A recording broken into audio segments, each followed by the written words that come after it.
Hello and welcome to the What's Good with Gil and Larry podcast, coming to you on this August 5th, 2025.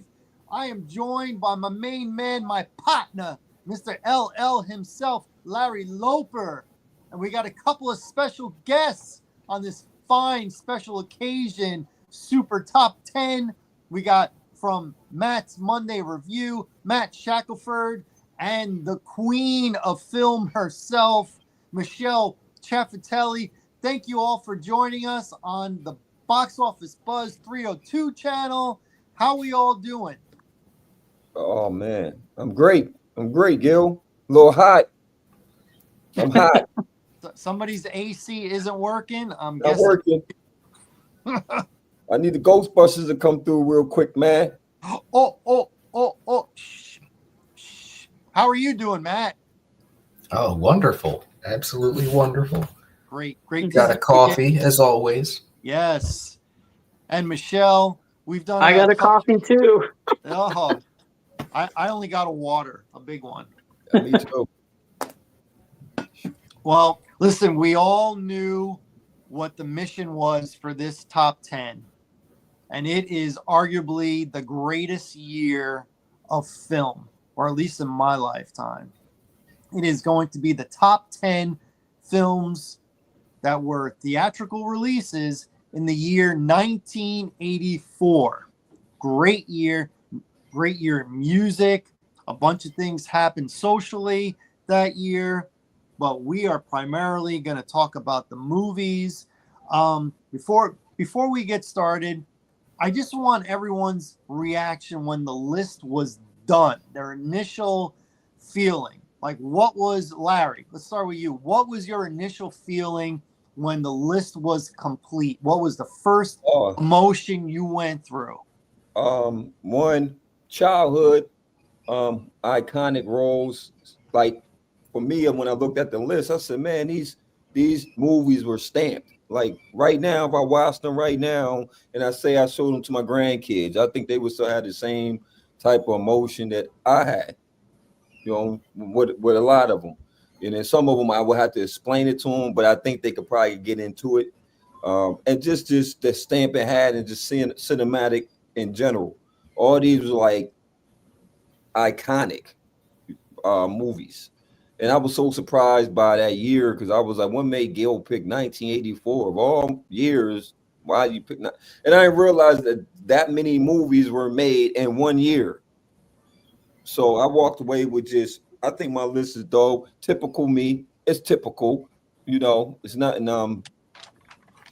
I think Michelle's list is going to be very interesting, okay? Because Michelle always has a different cinematic eye compared. I'm just a typical guy. How about you, Matt? What was your initial reaction when you were finally like done? Like, this is it. I put in the work. This is it. A feeling of uneasiness, of like, I'm done the list, but I'm staring at it and I still want to rearrange it. I'm looking at honorable mentions. I'm like, I don't know if I want to put one of those in there. And there's a lot to choose from. Kudos to you, Gil, for a nice pool. Lots to do, lots to delve into. But I'd say a little bit of relief, but more so just like, I could. This is an amoeba of a list. It's ever evolving. I could just keep changing it. How about you, Michelle? What was your initial reaction when I came up with the idea, and then when you were done? I mean, I definitely thought it was a good idea. I know like 84, 85 are big, like huge movie years. So I was like, yeah, you're right. It won't be all that easy when it comes down to it. But it was interesting because there was a lot of stuff that I was like, oh, I don't think I realized that was 1984. Or like, then when I was trying to decide what was going to be honorable mentions, because it was basically like, well, I have like I guess in a way a top 15. So I guess I have to make 5 of those be like the honorable mentions. Mm-hmm. You know, like that was kind of how I boiled it down. Yeah, mine, I mean, I'm in agreement with all of you. I've had all those emotions, but my initial one was disappointment. As soon as I was done, I was disappointed. Why, you ask? Coming up with the top 10 wasn't that hard. The order wasn't that hard. The pressure was the honorable mentions, because my initial list was a list of 32. And as I'm going through it, I'm like, all right, I know this will be top 10. I know this will be top 10. But then I had a whole bunch of movies that I'm like, won't be top 10, but honorable mention, honorable mention. Well, guess what? It was only 5 honorable mentions, and I'm stuck with like 20, almost 20 movies. So there was pressure on the movies that I actually had to put in for honorable mention. And then once I did it, I felt bad for the movies that didn't make the cut. And I'm thinking to myself, when I initially wrote this down, there was no way. I'm like, man, it's not going to make the top 15. And it didn't. And this movie didn't. And this movie didn't. And this movie didn't. And I was like, man, I felt bad. I felt like, oh, maybe I should have did this like a top 25. But then, you know, as it is, this podcast is going to be about 3 hours. I don't know that anyone's got the attention span to make it a 4 or 5 hour one. I'm just saying. So I think that's what made this list so challenging and so polarizing. Is it's the opposite of the Superman one that we did a month ago, where Larry had to put in a movie that he didn't even like because he didn't have enough content to have other options to put in there. Sorry to out you, Larry, but that happened. It happened. But what did you do? The best Supermans? Yeah, we did a Superman one a month ago. Yeah. And Larry put in a movie. I'm glad you left me out of that. Exactly, Michelle. Exactly, Michelle. So I would have had a better shot at Batman than Superman. Well, there was a new Batman movie that came out. It was a Superman movie. That's why I know what it was. It was just hard for me. Well, this one, in a way, was easier, like I said, because of all the content. But in a way, it was a lot harder because there was a lot of good content. Good content. So, without further ado, who wants to go first? There is one you guys did that I would have actually enjoyed doing, though. Which is? The baseball movies. Well, there'll be summer of 2026. It gives Matt to watch some baseball movies because he's probably only seen 1 or 2, I'm guessing, in his life. I've seen The Rookie. That's 1. Angels in the Outfield. 2. Yeah, that's my point. Yeah. That's it? You didn't see 42, Matt? Oh my God, 42. Nope. Oh man, you don't know what you're missing, brother. If you thought 42 was good, 61 was better. The 61 was 61 was really good. Really good. Yeah. But Matt, although he is very diversified, I've always loved he's not a sports guy, so you got to give him a little leeway when it comes to like sports movies and sports events, because that's not his bag. So, just nothing wrong with that. But if you want to do a baseball one, he might be on the outs for that. just saying. Might be in the outfield. Oh, that's 3. I think Michelle, you being you the only lady on the panel. I think you should lead it off. She always does, and I think we should continue that tradition. So we'll go in order of my screen. Yeah, so we'll do Michelle, me, Matt, and we'll end with you, Larry, for the first time. Okay, that works. Yeah, I like that. Everybody good with that? Sounds good. Aces. All right, Michelle, your number 10 movie of 1984. Number 10 movie is The Cotton Club. It was released on December 14th, 1984. It's directed by Francis Ford Coppola, which I don't think I even realized when I watched it. It's based on a book of the same name by James Haskin from 1977. And it's basically, it centers all around a 1930s Harlem jazz club. It is a fantastic movie. I don't know if any of you seen it, but I like just from the get go, I loved it. It has Richard Gere, Gregory Hines, Diane Lane, and Ebert gave it a 4 out of 4, and it's actually made their top of 1984, like Great. their list that they made for that year. That was a great So, movie. Great movie. yeah. And then yes, the Cotton Club in Harlem. That was And then music, everything about it is great. Richard Gere played the heck out of that role in there. And then Gregory Mhm. Hines back then was, speaking of Gregory Hines in the 80s, he was like that guy. Oh yeah, musicals and stuff like that. fantastic dancer. I've never seen that movie. Well, I know yeah, of it, but I've never seen it. You'd like it. I know you would. You'll like it.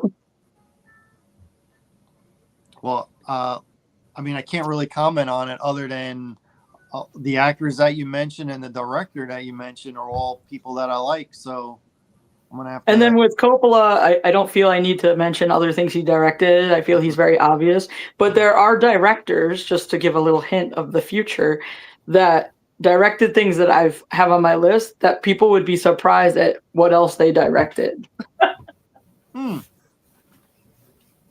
Interesting. Well, I guess you know how we always do these lists, and at the end we're like, "Oh, I got to check this one out. I got to check this one out." Yep, exactly. Very first movie mentioned, I got to check out. So that's Michelle. That's Michelle, or already starting off with a curveball for me at least. Maybe not for Larry because Larry's seen it. Matt, have you ever seen a Cotton Club? No. I saw it on the list, but list of movies when I was looking them up for a good pool. But no, I haven't seen it. I'll have to look at it. All right, there you go. All right, so the initial movie, Cotton Club, to break the seal of all these movies we're going to mention, is first on the list. Michelle, that is your number 10. So I'm up next.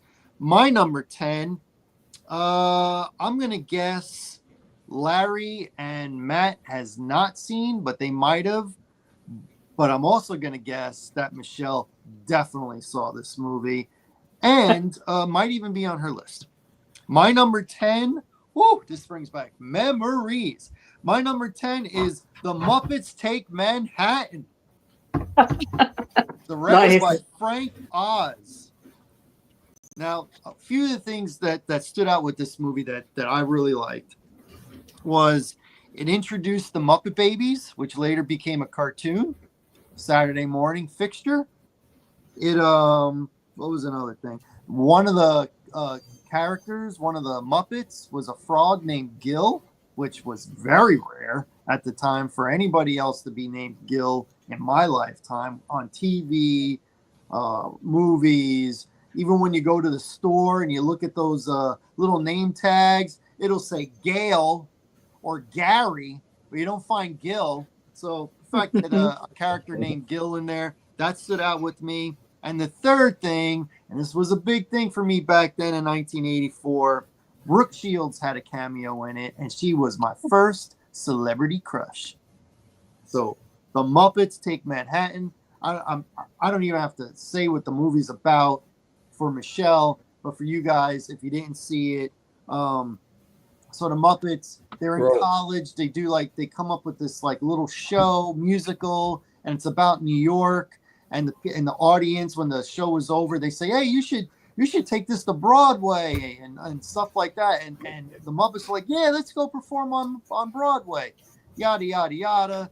They go to New York. They don't have the money. They all leave and get jobs so they can reunite to get back together to do the actual show. This happens, that happens, da da da. At the end, they do the show. And there's a big wedding scene between Miss Piggy and Kermit. And you also at the wedding you had a bunch of the characters from Sesame Street. So to see the Sesame Street characters with the Muppet Show characters together in that scene was so awesome to me, and it just puts me right back there at age 9. So The Muppets Take Manhattan is my number 10. I feel like that might be the first time we see Rizzo the Rat too, but I could be wrong. Well, he he kind of introduced himself in that movie, and I don't remember him on Yeah, the like I feel show. like I'm not sure if we had him before that or not, because he like was at the he was lived at the diner. Yeah, with his family. Yeah. Yeah, and they all got jobs. Yep. So that is my number 10, Matt Shackelford. What is your number? Yes, sir. All right, my number 10 is a 30-minute film directed by Tim Burton called Frankenweenie, Oh yeah. and it was made by Disney. And it's funny because I'm looking at it now, and it had a budget of $1 million, which is funny because I feel like I could have, made this movie with about $5,000. But it was 1984.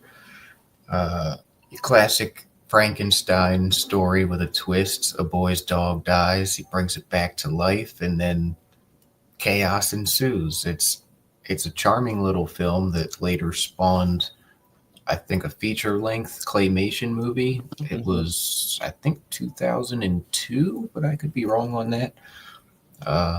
But yeah, a quick one, Frankenweenie. It's a classic to me. I put it on maybe a week or two ago, and I actually forgot that it was only like 28 minutes or something. Like, I was like, wow, that's over already. That was quick. But yeah, charming little film coming for number 10. Wow, Yeah, I did not know that that was made in '84 because I've seen the one that in 2002. I didn't know that was a Yeah. remake of a 30-minute film. It didn't. Yeah. So I feel the need to do this. Mhm. Roxy, can you see her? What? That's Yeah. amazing. Looks just like her. Yeah. same type of dog. Yep. Yeah, It'd be hard to see there, but that's amazing. that's amazing. You know what's weird, and I'm actually kind of very upset now, and now I don't trust my research at all. When I was looking up 1984 films, that did not come up because you know damn well that'd be on my list. Oh, All right, all the honorable mentions. put it as a personal preference. 'Cause Right. I have two that are down as personal preferences. Person preference. So there you go. Well, that's a good one. You know, I never saw that one. Yeah. Like Larry. I think I saw. So you've only seen like the claymation one? Yes. I Yeah. never saw Oh the original. man, Yeah, you guys no, the gotta see original this. is really good. I didn't even know that was Yeah. Tim that did that. Yeah, I didn't even know that either, man. I got to check that out. It's only I thought 30 minutes. you just did the claymation one. Yeah, Mm-mm. Johnny No. Depp. That really worked out well that the girls were in here with me because I was like, holy crap. Now was that released in theaters? That 30-minute one? I think so. I believe it was.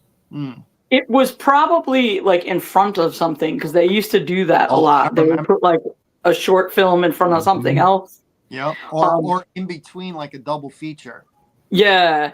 Yeah. And like I It was says actually theatrical, wanting to so- like remember when Pee-wee's Big Adventure came out because I thought maybe they put it with that, but that came out the next year. Mhm. So That was my movie too. That was my movie right there. Well, if we do 1985, Yeah, I got a feeling I know one movie that's going to make that list. indeed. All right, Larry, you're the last All one right, for man. number 10. My number 10, man, is The Children of the Corn. Oh, Yeah. nice. Stephen King's that was my movie, man. So all these movies I'm naming are my movie. Like I remember being a kid and watching the town, and and that's a known fact. I didn't know that Linda Hamilton was. I didn't know I was Linda Hamilton, and as y'all know from Terminator, that was her post Terminator. Is that Linda Carter? No, Or is that Linda Hamilton. Hamilton? Yep. Linda Oh, Hamilton. okay. My goodness. Yes, Got that my was her name all first. That was her post Terminator movie, and for people who haven't seen it, it's about this couple that lands in this town full of brainwashed kids, and they're in a cornfield, and Malachi and just a bunch of crazy, eerie kids. Man, Imagine Cannibals. kids, they can't like crazy kids murdered the parents and stuff, and you just land in this town full of just crazy kids. Mm-hmm. That's an eerie thing, man. That's an eerie thing, man. And then I always thought Malachi was just like this. What that was the redhead kid, right? I think Yeah. so. Yeah. Yeah, the red Yeah, eye he's kid. the one that like took over. Like Yeah, the he the leader. one took Mhm. over, and then he fought I was the trying to demon think of kid. what the other kid's name was because he was I creepy trying as to hell think of too. the demon kid, Mhm. right? Yeah. With black hair. I couldn't remember his Yes. name. Yes. But I'm like, what's his name too? yeah, man, because Malachi was raw, man, till he met the demon kid. Then the demon kid, it was just crazy, man. So that's one of the movies that always stuck with me when I first saw it. It was just eerie. It was like it'll grab you. But did Mary see that one? Because that's a slow. No. So Mary doesn't really like scary horror Okay. movies. So I gotta kind of convince her that it's not that scary. Okay. And although I like Children of the Corn, that is not a movie for her. She is not gonna like a movie where children are, killing adults, Yeah. stuff like that. So Why Yeah. not? a cult Look. like that, she's not. That's not her bag, man. It's But I not. gotta be mindful to some of my incorrigible grandsons, man, because them dudes might see that movie, get some big ideas, and think it's possible. Yeah. Yeah, they got them type of minds. They might think it's possible, man. That was a good year for Linda Hamilton It because was. you said it. Terminator and Yep. Children of the Corn both came out the same year. Yep. So, yep, that's a good one. Thank you, brother. I will say that's one of those ones when I looked back, I'm like, man, this one didn't make it for me. Mm. So It's okay because there's some movies that didn't make it for me that you gonna mention. It's okay. there's a million. I can't believe it. Like bothers me. Like you said, though, some of that was hard to do because I think I had Children of the Corn initially, in my long list that I was like, well, I guess that's not going to make it to the end, but. Yep. All right, Michelle, you're number 9.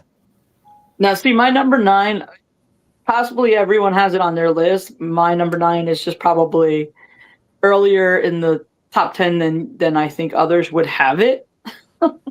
But again, when we were talking about it, it almost didn't make the cut because of how it is. Mm-hmm. And it's Ghostbusters. Which was released on June 8th, 1984. Directed by Ivan Reitman, and of course, I mean, I don't feel you need to say much. Everybody knows Ghostbusters. But it was definitely a very when it came out, it was pretty like, this is awesome. Yeah. And it even did well with like among the critics and stuff like that too. Ebert at the time, he gave it 3.5 out of 4, which is pretty good. And it did get nominated for original song, but that lost to I Just Called to Say I Love You, which no. Oh my God, did it? Oh, yeah. No. Stevie? Oh, come on. No. You lost to Stevie, not a problem. That particular song, no. Well, what was I Just Called to Say I Love You? What movie was that in? Lady in Red? I mean, Woman in Red? I think so. That sounds right. Okay. Because it wasn't a movie. I remember it was in a movie with like an unusual title, and I think that's it. Woman in Red with Gene Wilder, right? Yeah. Okay. Oh yeah, I remember that movie. Yeah, because did it make it in y'all list? Woman in Red did not make my list. Make your list. Okay, I can talk about that. Because what's the chick with the black? It was because he was stalking the girls. She had black hair, right? Yeah, it's the chick that married Steven Seagal. Did she? Yeah. Real life? And then they were the one from Weird Science. Yeah, Weird Hard to Science. Kill. She's from Weird Science, wasn't she? Yeah, the Weird Science chick. That was my movie. When was that made? 85, I think. God, man, yeah, dude, See, 85. I told you that's another year. Well, we can do 85 next summer. Yeah, 85 would have been the one, man. Weird Science is my movie, man.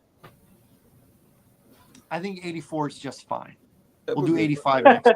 We're good. Next summer. So are you, Gilly? Oh, okay. What was Michelle's last one? Number 9? Well, Ghostbusters, and I also feel like Ghostbusters. it's going to be on other lists, so I didn't feel I needed to talk about it long or anything like that. That was the number 1 moneymaker of that year. Was it? Ghostbusters. Yep, that was the biggest hit. The top one, number 1 Grossing. Okay. Yeah. My number 9.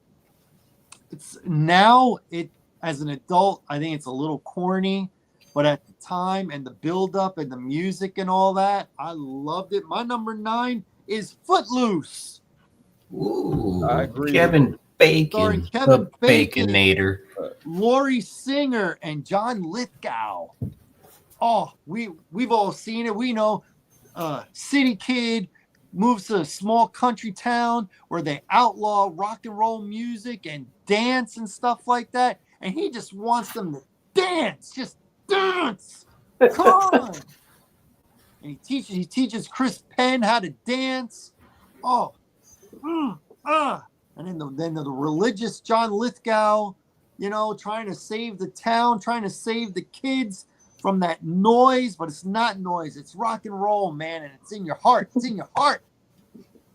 So, Footloose, the song, the build-up, dancing at the end, still lives with me. When I think of the first movie that comes to mind for Kevin Bacon is Tremors, but the second movie is Footloose.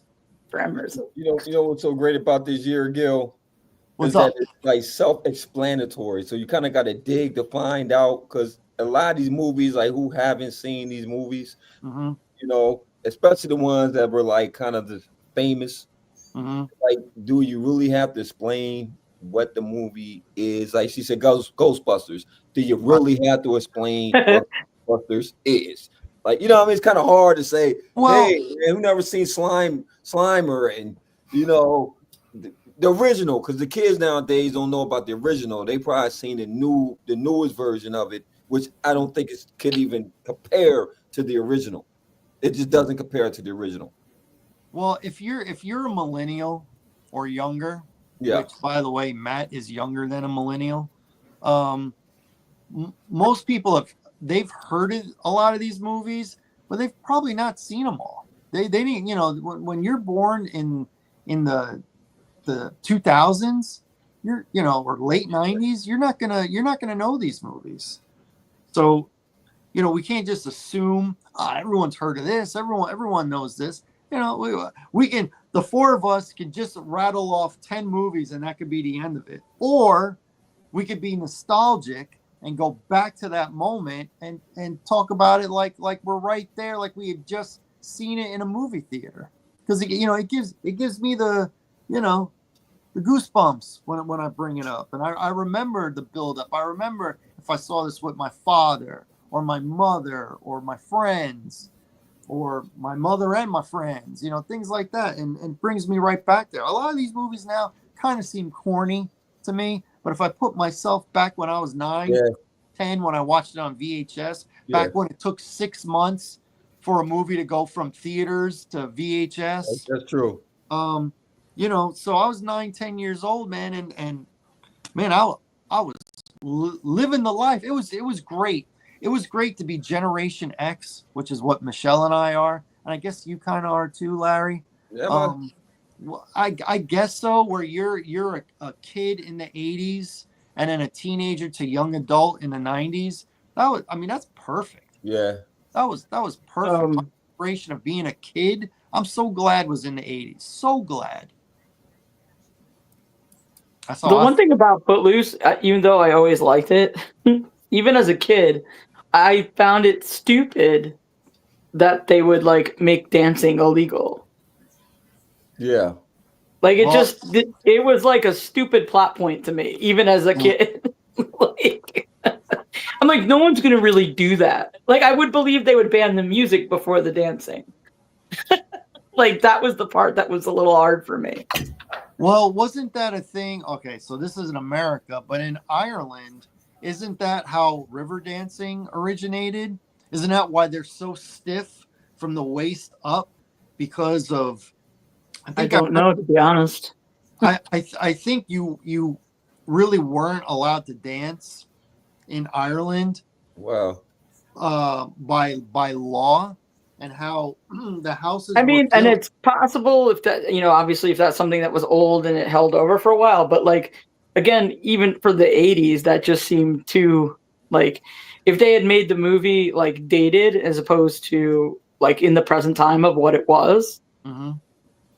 like, but I think even if you're a kid watching it today, I don't know if you're going to think, oh, the 80s was long enough ago that you would believe something like that could happen. Like, it just seems, I don't know. You think of it like didn't, I mean, it didn't take away from it. I just always thought that was weird. Like, you can't picture like the Bible Belt of America, there being towns and cities where because if I you think ain't it's singing because about Jesus, they then you ain't were singing. banning dancing completely. And I think my problem was I knew they used to do things where like, save room for the Holy Ghost and all Mhm. that kind of stuff, but Right. you still could dance. Do you know what I mean? So I think that's where, and it wasn't dirty But dancing, about to say, it wasn't dirty dancing. Like that was some sort of, dirty dancing. Like the like, dance they were doing was so innocent. It was like, okay. It yeah, was like Elvis type dancing. You know what I mean? Like, yeah. Well, Elvis, listen, so, the thing, okay, Elvis, when he first okay. was on TV, they only showed him from the waist up. They didn't want to Oh, show his hips and doing all that stuff. yeah. And Elvis was from the South. Yeah, he was from the South. So Mm-hmm. Well, fun fact for you, they called him Elvis the Pelvis because he was Mm-hmm. always thrusting at the ladies in the front row, and they didn't want that on screen. So, yeah, he Elvis the was Pelvis. not the clean cut gospel singer we all knew and loved. I don't know. I watched the Austin Butler movie, so I don't know how accurate that is. that's like the newer one, right? Yeah. Yeah. He was good Was in Tom Hanks in that one? Tom Hanks in it. That was Tom Hanks in that one? Yeah. Yeah, he was the manager. Colonel. Yeah. The major, Colonel Major, yeah. Colonel Major. That's right. Yeah. That's It's right. a Bob Lerman movie, therefore Michelle does not like it. It's a what movie? Boz Lerman. He's not a director I like at all. Yeah, he's got a unique style.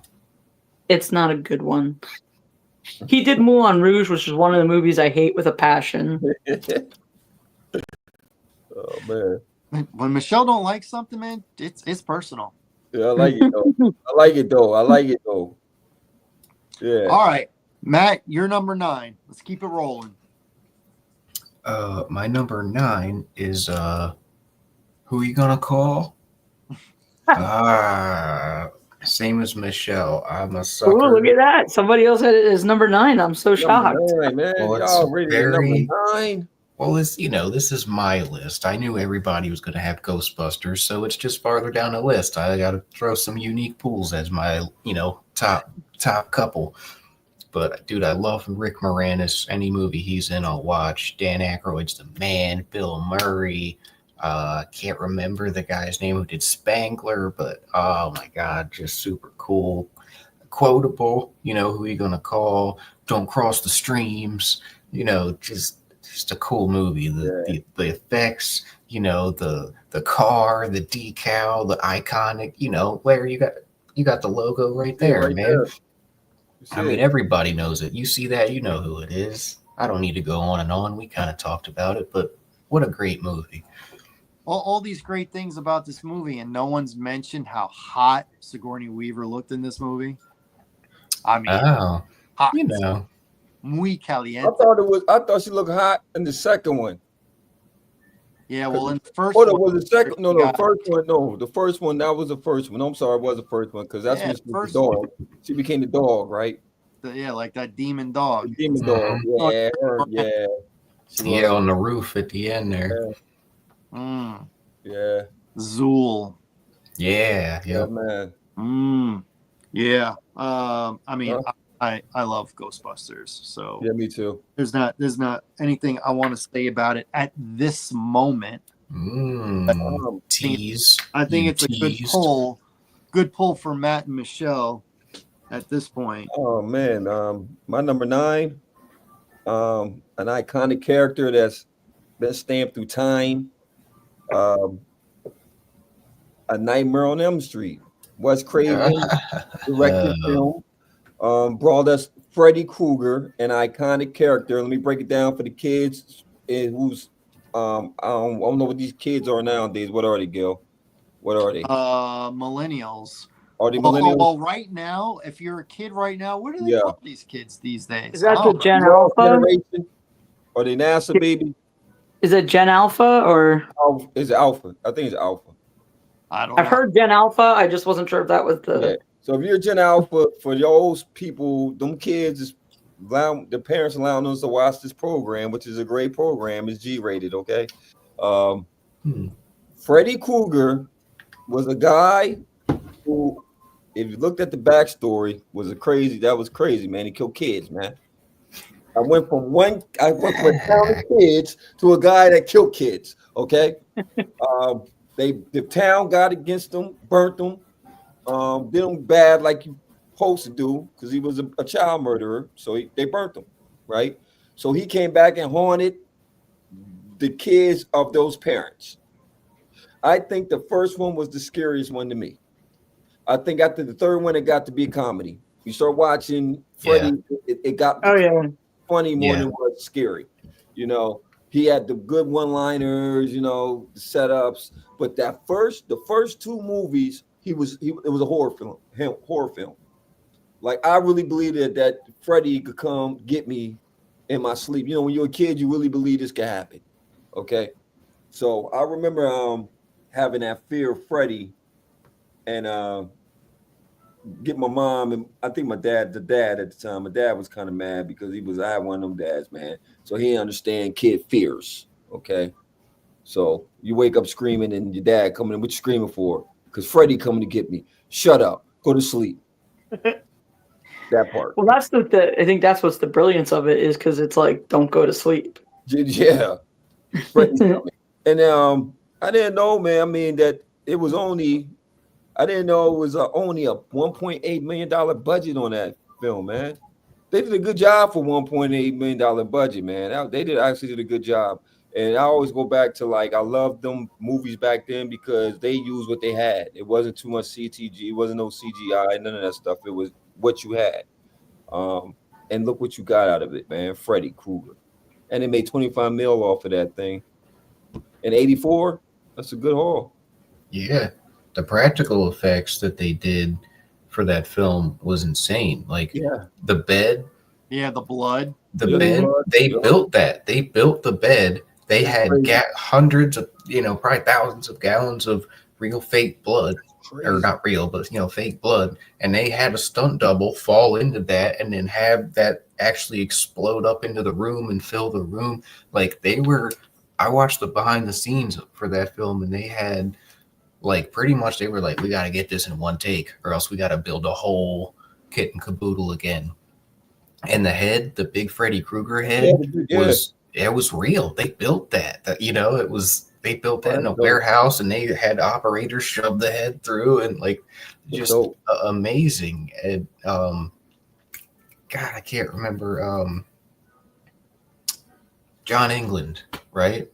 Robert England. Robert England, who plays him, just fantastic. Obviously iconic now, but I love that movie. Good pick. Yeah, that's funny, man. Because I ain't like Rorschach. As what's my man off of Watchers? Rorschach. Yeah, Rorschach. I ain't like Rorschach as Freddy Krueger. Oh. Right. Yeah, when they had to do it, him in the later films. Yeah, I didn't like it.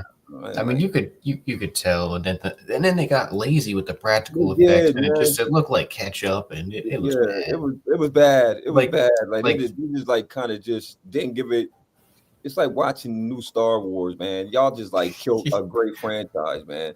It was like you say, they turned them into horror comedies where it's just let's see how wacky we can make these. You know? Freddy versus Jason. Oh, that was a terrible film.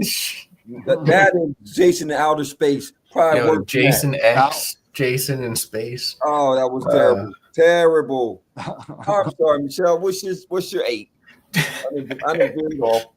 What's your 8? I believe we're on 8. Is she there? You're still there? Did you freeze up on this, Michelle? Oh, here I'm. No, you know what? I think it did like a blippy thing. Oh no. Number 8. We I lost don't visual. see you. You don't see me? No. You don't see Well, Michelle? we see a No. photo of you. I see a photo of her. All right. Well, we can keep going, but I don't see you. Okay, that's weird. That's weird, too. I got a still picture of her. I can see her. Yeah. All we right, can- and you can hear we can me? see what you look I can like. hear you. I can hear you. I just can't see you, but we can keep going. Okay. So, okay, my number 8 is The Times of Harvey Milk, released on October 26, 1984, directed by Rob Epstein. It's narrated by Harvey Fierstein. It's a very, very excellent documentary. It won the Best Documentary Feature at the Academy Awards for that. And I mean, you guys probably are familiar with it if you saw Milk that Sean Penn was in. I saw that. But that's who this documentary is about. It was just really well done, and also for the time period to like make a documentary about someone like him, political career, basically starts his whole political career until he's assassinated. And he was like the first openly gay supervisor in San Francisco, and it was just a really like they didn't make a lot of stuff like that yet at that time. And it's really worth watching, as well as Milk, the feature film. I never seen that one, man. I gotta check that one out. I like documentaries. I didn't see that documentary. Oh, I see Michelle again. But I did see the movie Milk, where Sean Penn won an Academy Award playing Harvey Milk. And that was a pretty good movie. Although I was disappointed that Sean Penn won the Academy Award for that movie, because that was also the same year that Mickey Rourke was nominated for The Wrestler, and I thought he should. But that's just personal opinion. Yeah, I guess I could check. I mean, I know a lot about Harvey Milk, so I don't know. And if you ever heard the Twinkie defense, that's what it's from, because the guy who killed him was blaming it on too much junk food. Yeah, that's weird. I didn't know that. Definitely weird. Yeah. The Twinkie defense. Okay. The Twinkie defense. All right. Okay. Well, if you could sue somebody for spilling hot coffee on yourself from McDonald's, well, then nothing should surprise me when it comes to right law and lawmaking and stuff like that. All right. My number 8 has already been mentioned, and I thought that this movie was going to be Larry's number 1, so it's strike 1 for me. It is A Nightmare on Elm Street. Not much to really add other than Larry didn't mention the director, the legend. I did. Wes I said Wes Craven. That's the first thing I said was Wes Craven. Did he say that? Is he lying? I think he did say Wes Craven. Yeah. All right, well, I'm old. All right, well, Wes Craven, and I believe, I don't know this for a fact, but I believe it was the first film that Johnny Depp was in. Was it? I think it's one of the first. Yeah. Because that was after the 21 Jump Street, right? It was before 21 Jump Street. Yeah, definitely it was before 21 Jump Street. Yeah, because he was in something. Oh my God, it's going to drive me crazy. He was also in Platoon, and that was before 21 Jump Street. Johnny Depp was in Platoon? What year did Platoon come out? 86? Yeah, Nightmare on Elm Street. I was going to say 86 or 87 for Platoon. Yeah. So I was right. Yeah, his first film ever. 21. There we go. I'm smart. I'm smart. Yeah, so I'm in agreement with Larry, and obviously it's not his number 1. So A Nightmare on Elm Street. We don't have to spend any more time on it. Number 8 for you, Matt. Oh, number 8. I'm struggling to remember what year this movie came out. 1984. just a joke. It's Chud. Oh, I know. It's basically just a dark, gritty horror comedy film about cannibalistic monsters in the sewers. They basically are defeated by the main protagonist and Daniel Stern from Home Alone as a priest, which is the funniest thing ever. Great practical effects on the monsters, great comedy. It's not long. It's like 80 some minutes, I think. Just a fun watch. It reminds me of like the Troll movies or like Basket Case or something like that. It's wild, but definitely a good watch if you haven't seen it. Wasn't Basket Case the one with the dude brother was hooked up to him and he had to did he have it like on the side of him? Yeah, Man, that movie's crazy, man. Yeah, dude, they're all crazy. weird. I like Basket Case. That was a crazy movie, man. I think that was one of the first things I did when thinning my list out was I think I dropped mostly all the horror stuff. Yeah, you said you don't like horror flicks, Michelle. That's what Gil said. He said I do, but like I don't know, like when I'm gonna compare it to other stuff, they're not gonna win generally. Right. When I made my list, I looked for like iconic stuff. You know what I mean? Like stuff that just stood the test of time. And that was like one of the things that just stood the test of time for me. That's what makes it a great movie. Because hard for me to find nowadays movies I could say stand the test of time. I definitely did that with like, especially I would say like my top 3, because I was like, what do to this day still makes me feel things and remember how I felt and stuff like that.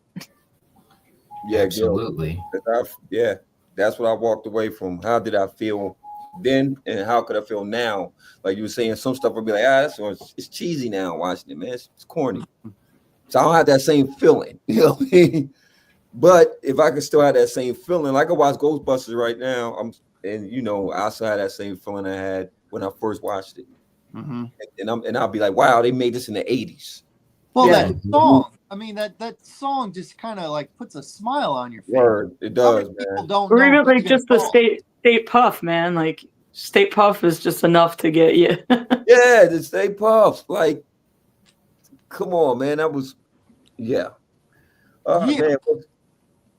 Hey, Gil, what's my eighth one? We're up to 8. Yeah. My 8th one is Bachelor Party. That's my movie, man. That was my movie, man. Tom Hanks. Yes. Oh, man. As you know, it was a bachelor party and anything you could think of, because he had a wild crew. He had a wild bunch of friends. And I'm talking about the donkey getting it was like today they would compare it to like The Hangover. It would be compared to like The Hangover now, where you just had a whole bunch of things going on, and this was like the ultimate bachelor party. If I had friends like him, oh man, I would have thanked you.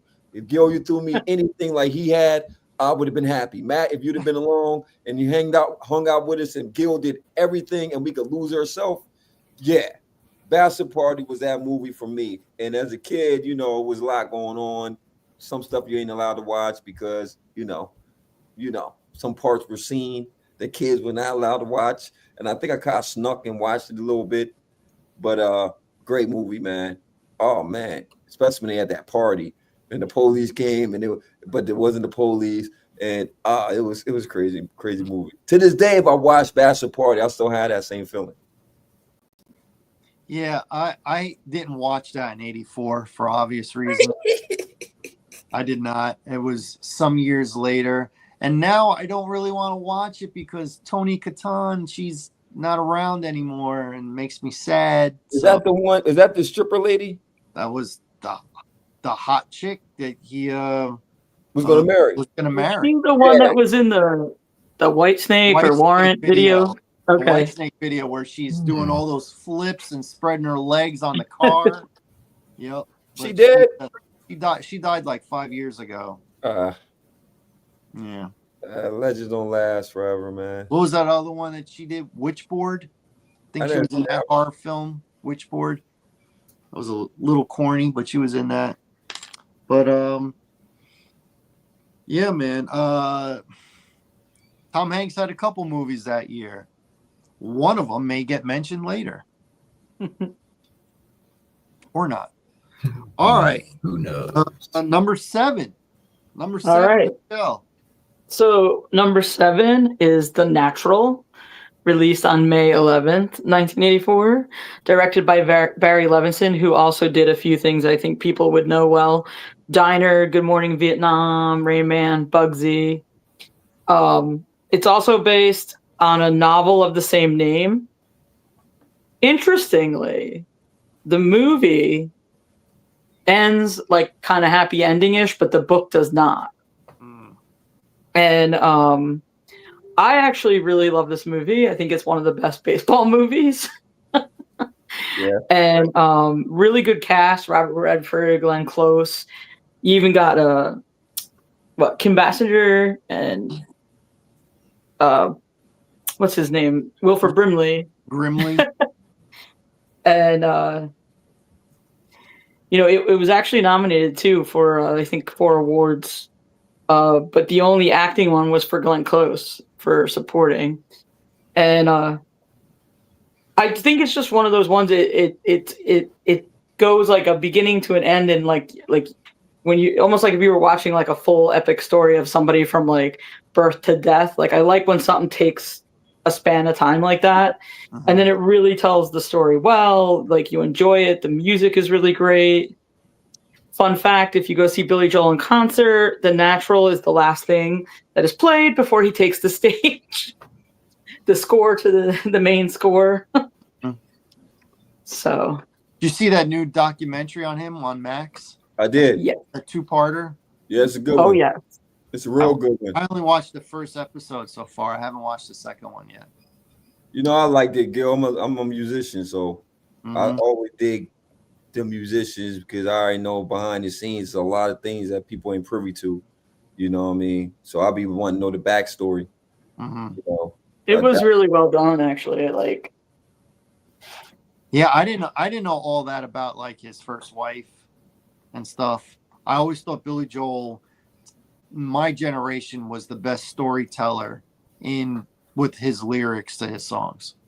I don't know how I got caught up in Billy Joel right now, but I always thought that it's The Natural. Oh yeah, The Natural.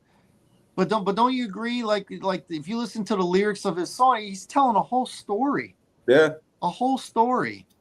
I mean, yeah. So anyway, I like The Natural. Matt, that's a baseball movie. Oh, I don't know.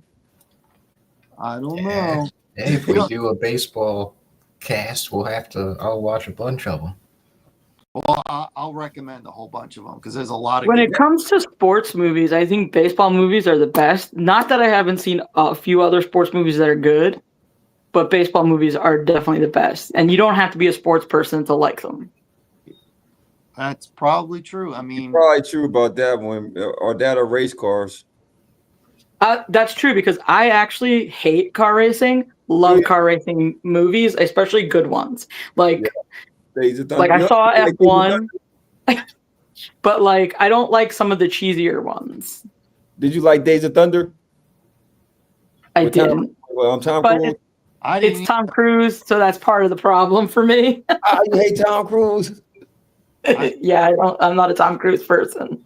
I didn't like Days of Thunder either because I like NASCAR and it was unrealistic. Oh, okay.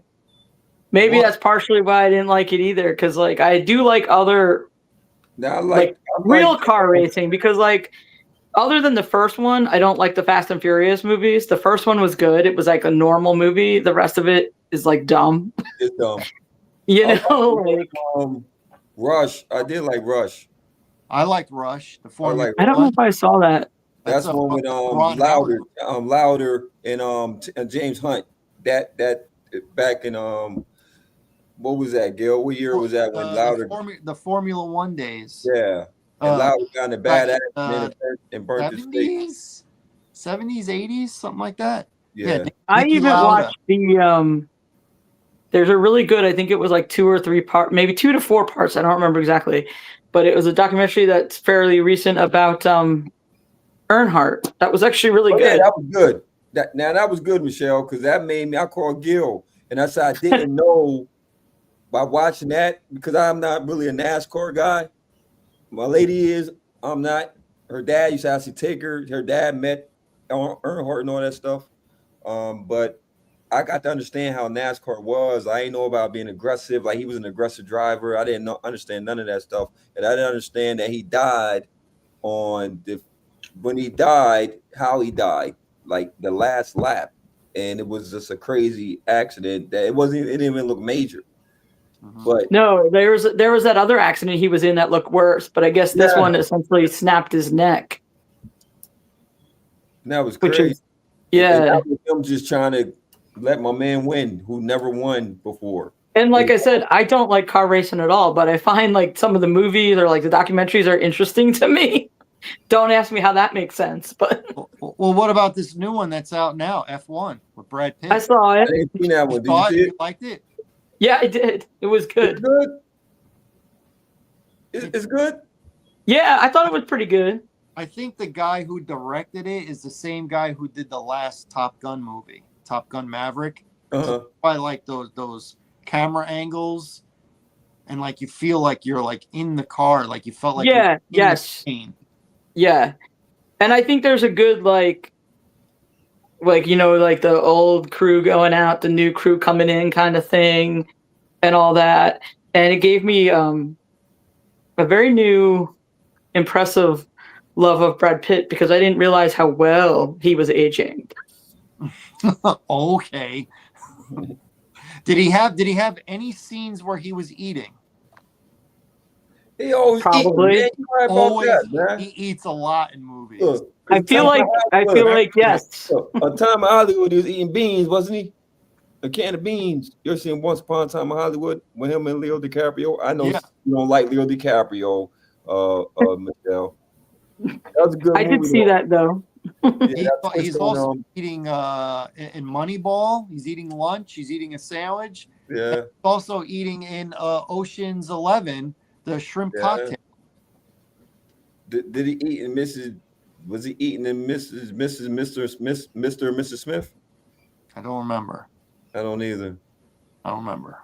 I don't think so. He eats a lot because it sounds like what's the big deal about eating, but you've got to be able to eat, look like you're really eating something, yet go through your lines without, talking with your mouth full. That's impressive. You know what I'm saying? That's impressive. Maybe he's a good Look food natural. talker. I'm just saying. I don't want to lose Matt by talking too much sports. I don't I'm want sorry, to. Matt. Matt, you're still with us. Oh yeah, absolutely. Cool. Don't want. We were a little quiet. Well, I'm just saying it's funny because there's certain things like that I can discuss, even though I would totally say I'm not a sports person at all. And me and Gil are the opposite. Yeah. Yeah. Yeah. So Matt doesn't have to feel alone because I'm there. It's just that I'll watch movies and certain things. All right. That was number 7. Yes. That was number 7. Yes. My number 7, I got a feeling it's going to be on someone else's list, but probably not Michelle's. My number 7 is The Terminator. Okay. Directed by James Cameron, starring Definitely Arnold not. Schwarzenegger, Linda Hamilton, and Michael. What is it pronounced? Bean? Is that how he pronounces his name? Michael Bean? Michael Bain? I forget. Remember earlier when I said I don't like Baz Luhrmann? Guess who else I don't like just as much, if not more? James Cameron. Oh. Arnold Schwarzenegger. Did I get James a double? Cameron. Yeah, well, he also had Arnold Schwarzenegger also had Conan the Destroyer the same year, but I didn't like that one as much as the first one, Conan the Barbarian. So that did not make. Hold up, The Destroyer, was that the one with Grace Jones in it? Yes. I like that one better than the first one, bro. Not me, because the first one was James Earl Jones in it. I didn't like that one. I know. I like the second one better. I thought the princess chick was hotter, and I thought the witch was hot too. Well, yeah. Grace Jones is cool. And And what Jones calls in there too, Gil? What's that? Will Chamberlain was in Will that one. Chamberlain. Yup. He was the tall guy. Tall And guy. and did you know that when that movie was being filmed, Grace Jones's boyfriend at the time was Dolph Lundgren, It was. and Yup. Arnold Schwarzenegger was talking to him saying you should give this acting thing a try. And he was like, "Nah, man, I think at the time he was a kickboxer, so he wasn't really into getting into acting yet." Was his first film Rocky the Rocky? First film was Rocky 4. Okay. And then Oh, wow. he was He-Man too. He-Man was a year later, 87. Rocky, Mhm. 2 years That later, was my movie. because that Rocky was my 4 was movie. 85. I saw that at the movies theater when my auntie took me there. I saw that at the movie theater. That was good. Well, what's your auntie's name? Joanne. Shout out Auntie Joanne. But anyway, getting back to the Terminator, Yes, sir. that's one of those movies that I didn't see in 84, but I saw it as a teenager and I've seen it as an adult, and I can watch it now and still enjoy it. If it's on, if I catch it early, I'll watch it. I'll watch it. And yeah, the effects aren't as good as they once were, but it's still, as a movie, it still holds up to me. So Terminator is my number 7. Okay. Matt, you're number 7. Oh man, my number 7. It's a bit of an oddball. I'm not 100% sure if anybody else has seen it, but it's a film called Silent Night, Deadly Night. Oh, And what? it takes Has anyone place seen it? at Christmas time, and the main line is punish. It's basically the film of a brainwashed little boy because he was traumatized by a enraged like mall Santa that stopped to take his parents' car from him and hacks him up to bits in front of him. So he grows up and has a psychotic break and dresses up like Santa and goes to punish everybody for being bad. And it's hilarious. I think most of it takes place in a mall, but it is absolutely wild. The dude is nuts. Silent Night, There's Deadly a Night was part on where my he goes into like original this big like list. Christmas orphanage full of kids and just, I mean, he starts hacking away. Oh, if you like wacky horror and you're in the mood for a little Tinseltown Christmas spirit, Silent Night, Deadly Night. Wasn't that movie banned in a lot of areas when it first came out because parents were petitioning Yeah. it? Because I remember watching the trailer as a kid and I was scared to death. And my mother said I was not allowed to watch that movie till I was a teenager. Yeah. A Dude, crazy, it's a Christmas tradition at my house. I mean, the kids don't watch it, but I watch it. Me and my buddies, we watch it every year. That and Krampus. So I that actually like the storyline of that movie. Like, I feel like it could be a serious movie as well. Like, if it really wanted to be, you know? Yeah, I mean, absolutely. A remake with a darker tone. Yeah. They've had a lot of cheesy sequels to that original movie. Yeah, there's been a ton, actually. Yep. Wow. Yeah. So, that was definitely on my original big list. But like I said, I basically kind of cut all the horror. So I totally get it.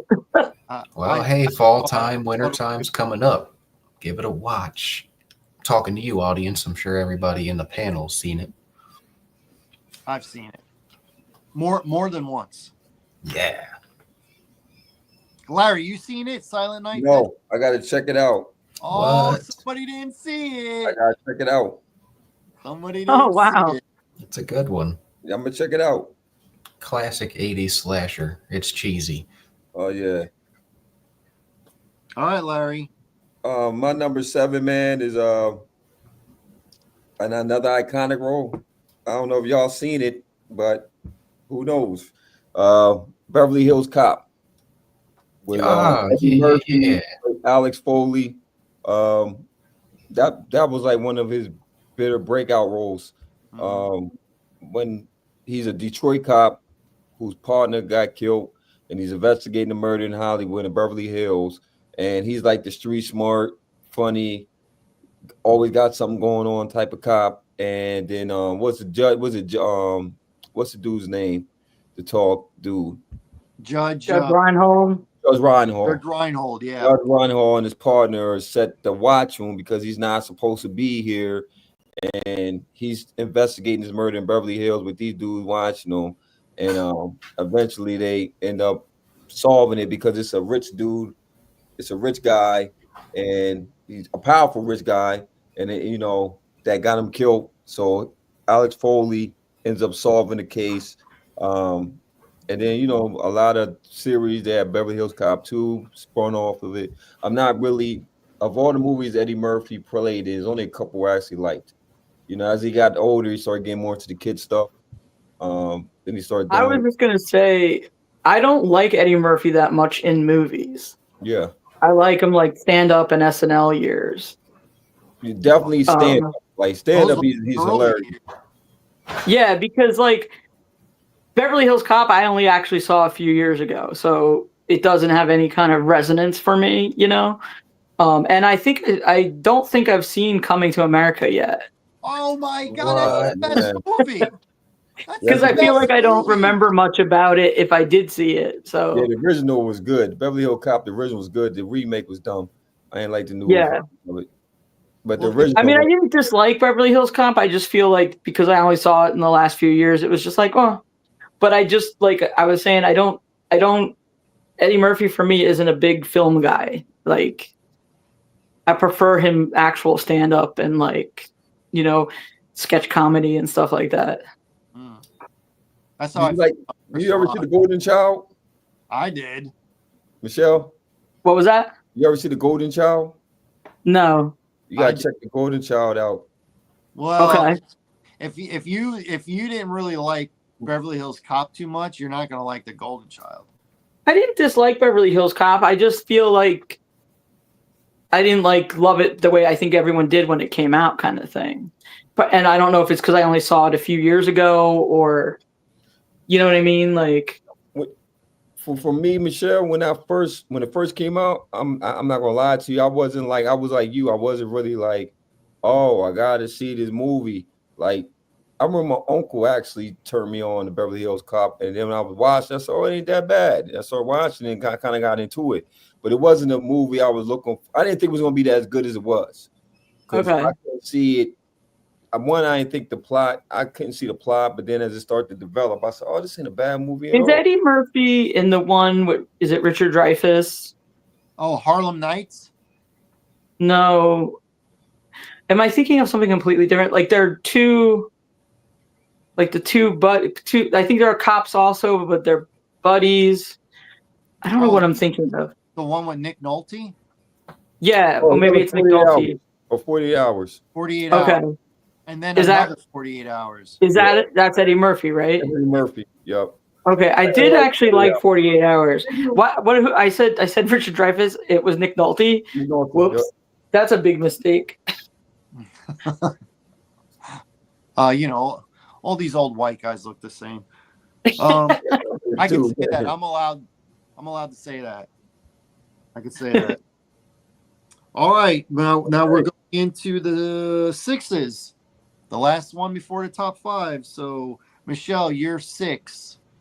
Okay. So my number 6 is Stop Making Sense, which was released on October 19th, 1984. Directed by Jonathan Demme, which everyone will know from Silence of the Lambs. It is considered to be possibly one of the best concert films of all time. And it is Talking Heads. And actually, it was really cool because I had never gotten to see it.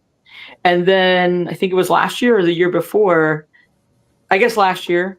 That would make sense. It was out in the theater for its 40th anniversary.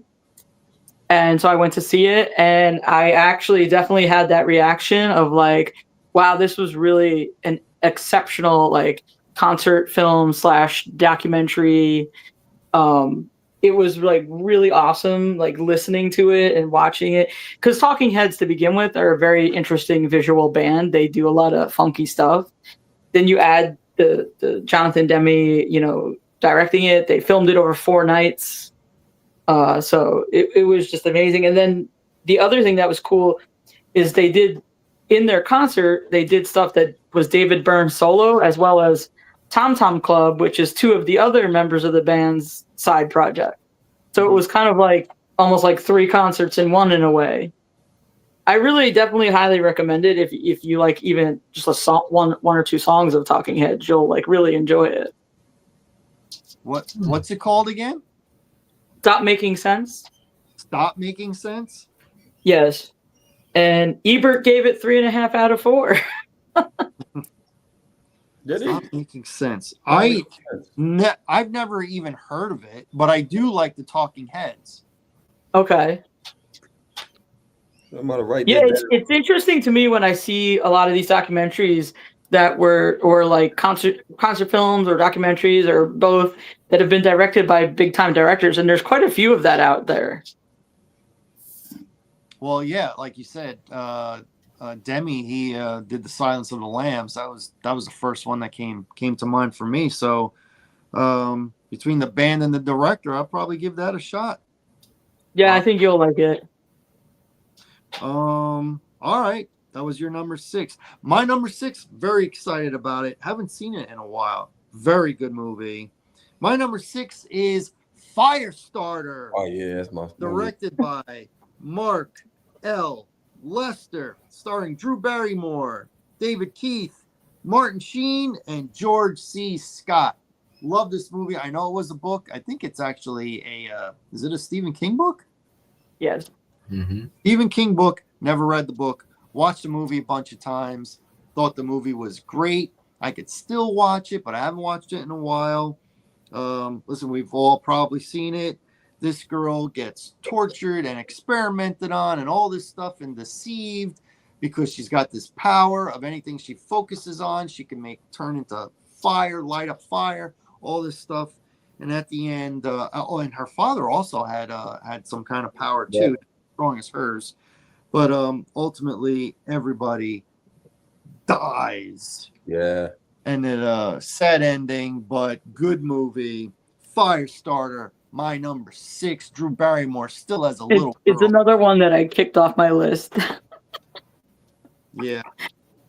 That's why I'm laughing. I'm like, oh, all the horror, or quote unquote horror that I kicked off my list, all you guys were saying. Yeah. There was no way I was kicking that one off. That movie was That's a good movie right there, Gil. Yeah, no, that is a good one. It had a not so great remake recently. yes. Yeah, I was going to say that there was some kind of remake. They are. Yeah. I don't know why these big head directors think they could go in and remake these classics and do a better job. Oh, Yeah. you know why? There's no originality. Yes. That's why they got to do sequels, Yeah, reboots, man. remakes. That's why. Mhm. Why? You can't duplicate the original, man. Nope. It's almost better to try to do like a continuation of the story in some way. Yes. Like if you want to take from something like that, because Yeah. like the remakes rarely work. I like Dr. Sleep from The Shining. I mean, he wrote that book as well, so he did write a sequel, but like, I mean, it was okay, but it's not The Shining, you know what I mean? You like the Gil? What's that? Dr. Sleep. I liked it, but I agree with Michelle because it's like a long part 2 to The Shining. The Shining is like one of the all-time classic horror movies, horror performances ever. I do really like the story and what he was trying to do with it, because I read the book as well, like before I even saw the movie, but like I still think it did, even as a book, it didn't really need a sequel, like, but I do like what his intent was. Mm-hmm. Got it. All right, Matt, you're number 6. Oh, my number 6 has been mentioned. It's Children of the Corn. I love the creepy aspect of cannibalistic little kids that trick you into, thinking you're doing something good just to eat you. I think it's super cool. I think the they did a good job in the '80s with the effects of making the kids look like, I don't know where they got this many kids that were that good at acting, Yeah. at the time, because they all mastered that stoic, dead in the eyes, like, dirty, and like not overdone dirty where it's like, come on, but like they lived out there. You know what I mean? Mhm. Just, I mean, fantastic. It's creepy. Larry Well, talked about it a bunch, but it, one I of the think things that, I could say to not sound horrible is it was the 80s, so they got real kids that were real actors versus, oh, let me get these kids that are cute. oh yeah, yep. Yeah. 100%. That's for sure, because I mean, the quality has gone down as far as like younger actors. Yeah. It's like Mhm. Disney acting where they deliver Yeah. the lines like, "Oh, geez, mom, did you see Kevin Yeah. walking?" It's terrible. There's It's no terrible. real, like, people used to graduate from Juilliard with a degree and then go make movies. You know Yeah. what I mean? Yeah. Like, what Yeah. happened? But I don't know. That's a rant for another podcast. But I yeah, would also like to suggest, because I love Evil Kids, that would be a good little like list evil kid movies. Evil Evil kid Kid movie, movie. The Omen. Oh man, you got that, Gil? Oh yeah. Well, listen, we're gonna need another topic for this coming Halloween, so maybe throw that one in the run. Ooh, I like that. Movies where the antagonist are children. Hmm. Mm. You know what, girls? I'm reviewing my list, right, man. I think I have a kind of a mixture of stuff, man. Because I like comedies. I really like comedies. I like horror flicks. I like sci-fi stuff, and I love action movies. You know Hmm. what I mean? I like a lot of stuff, man. I'm like well-rounded on that type stuff, man. I like So my sixth one is an action movie, and I didn't know that after this movie they start making PG-13 ratings. I didn't know this. Ooh. Indiana Jones and the Temple of Doom. Yep. That just I'm an Indiana Jones fan first and foremost, man. Just because he's in this archaeologist or an explorer, and so he's always looking for something, trying to solve things, and then he's always going against odds that's just impossible. He fought the Germans, he fought the Indian dude. Well, in this movie, he fought the Indian dude who could take your heart out. Then they kidnap all the kids, and had the kids digging for these I don't know what they were digging for, the rocks or whatever they were digging for. Then the lady that was eating at the table, man, and then they had the Indian food, but it was like the monkey brains, and it was the eels, and it was Yeah. and the snail. He said, "You're not gonna eat," the big old Indian dude. And she was like, just happy to get an apple, you know. Hmm. And then, when they was in they was in that little trap, and she had to go pull the lever, but it was all the bugs and all that.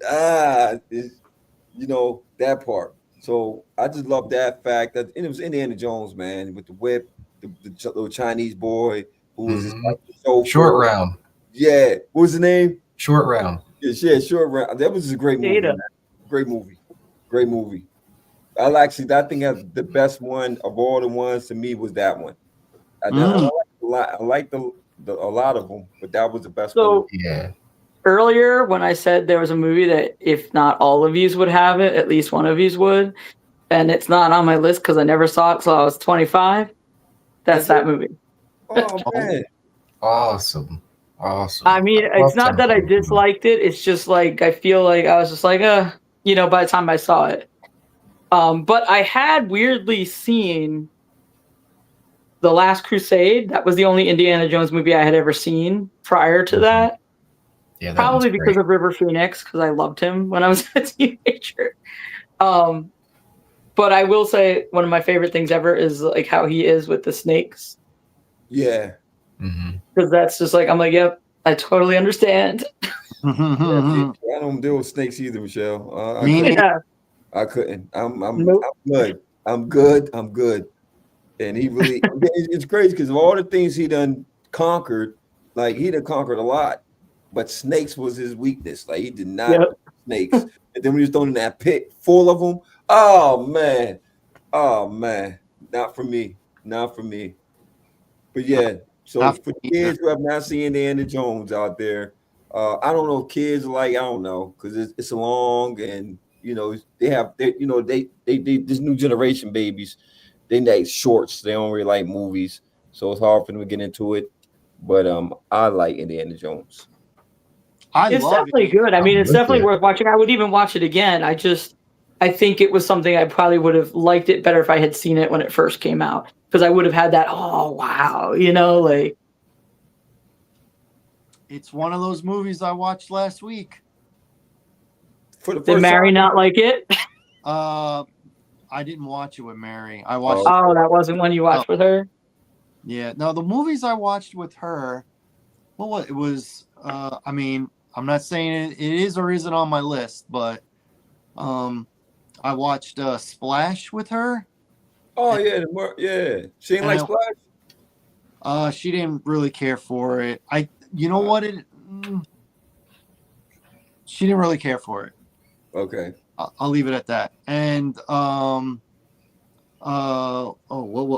we watched Body Double, and it was a little too weird for her. We both, Body Double was one of those movies that we knew right in the beginning who the killer was, and yeah, it was like no build up. no build up or anything like that. Like we already figured it out early, so so at the end there was no like climactic part Yeah, for us. So she didn't care for that. I didn't really care for it too much either. But anyway, so they I did like not, Splash. they did not make my. Who's next? Is it me? Michelle. Now Michelle's 5. Michelle's. Oh, my number 5. Okay. Yeah. My number 5 is Gremlins, released June 8th, 1984.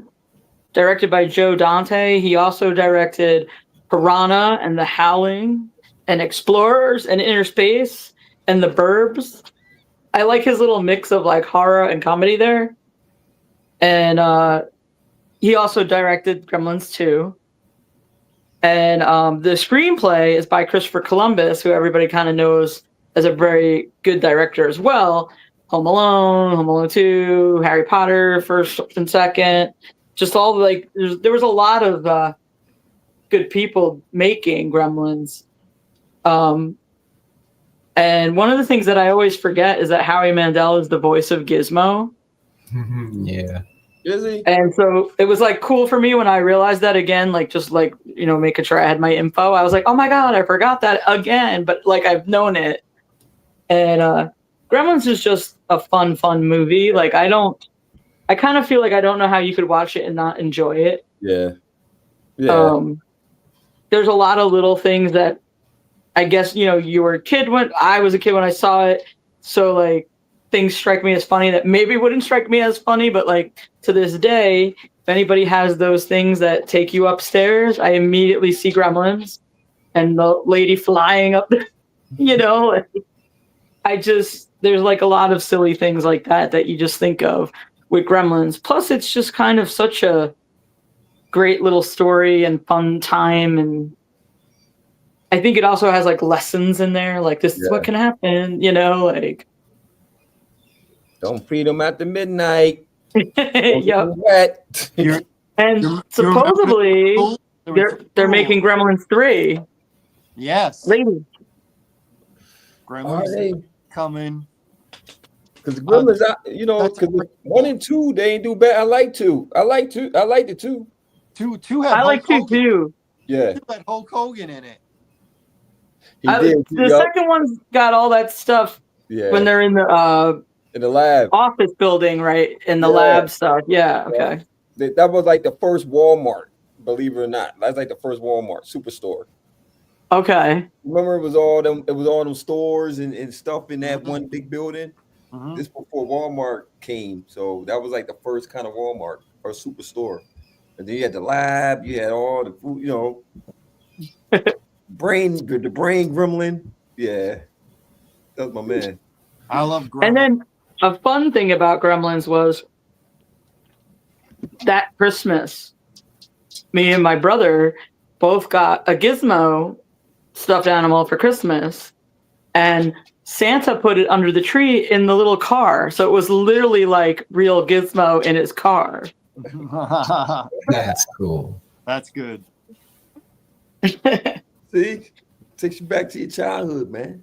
And that's Yeah. a movie you can show your kids now. Yeah, that's Yeah. a fact. That's why I was saying, Gil said, those type of things you can probably sit down with your kids, your grandkids, but it depends how old you are, and they can still have that same joy that you had.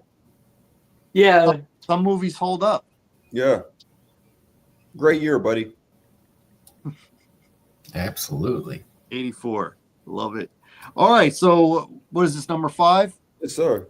Number 5. Cinco. Speaking of a movie that I think still holds up, I saw this in the movies as a double feature, which I will say to this day, the greatest double feature of my lifetime. Now, they're not going to do double features anymore, so this is probably it for the rest of my life.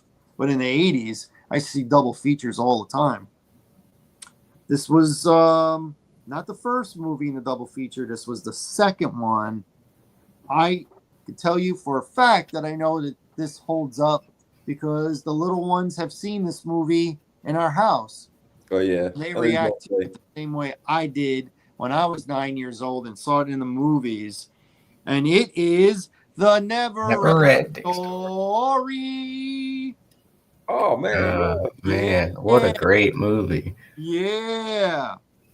Falcor. Falcor. What was the other one? Yeah, that was my movie, man. Oh, Atreyu. Atreyu. Go back and forth. Atreyu. Falcor. Atreyu. Man, Yeah, that was the movie. scene with the horse in the quicksand. Oh, Yeah. Yeah, that was the movie, man. Heartbreaking. There's so much good stuff in Neverending Story. so much. And then when the princess is looking into the camera and she's saying, he's reading the book. He has to give me a name. Won't you give me a name? And everything is getting destroyed.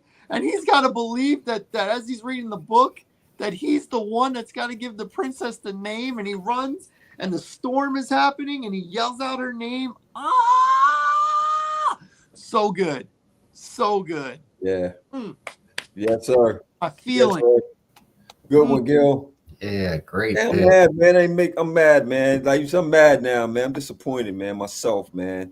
You don't have it on the list, do you? Nah, it's my movie too, man. I'm mad about that because that was my movie. For real, that was my movie. Oh my gosh. Leo and Sydney, they've watched it. They love it. Oh, so Man. good. Oh, you had Leo watch it? Because I wasn't sure if I could let my nephew watch it yet or not, and he's 6, so that's good to know. You know what, man? I'm so mad because Beverly Hills Cop probably would have made my list, man. Never in the story would have replaced it. I'm trying to tell you what it, man. Because as a kid, I remember that movie as a kid, man. Like, that was like my movie as a kid, bro. Oh, yeah. That That song. was on the VHS. So good. I remember I having that on VHS and keep playing on rewind, man. For real. I have it on Blu-ray. Yep. Yeah. Love it. But that was part of a double feature. And I have not mentioned the first movie yet that I saw with it. So stay tuned. By the way, everyone's tuned in to the Box Office Buzz 302 channel, and you are watching What's Good with Gil and Larry podcast. Matt, your number 5.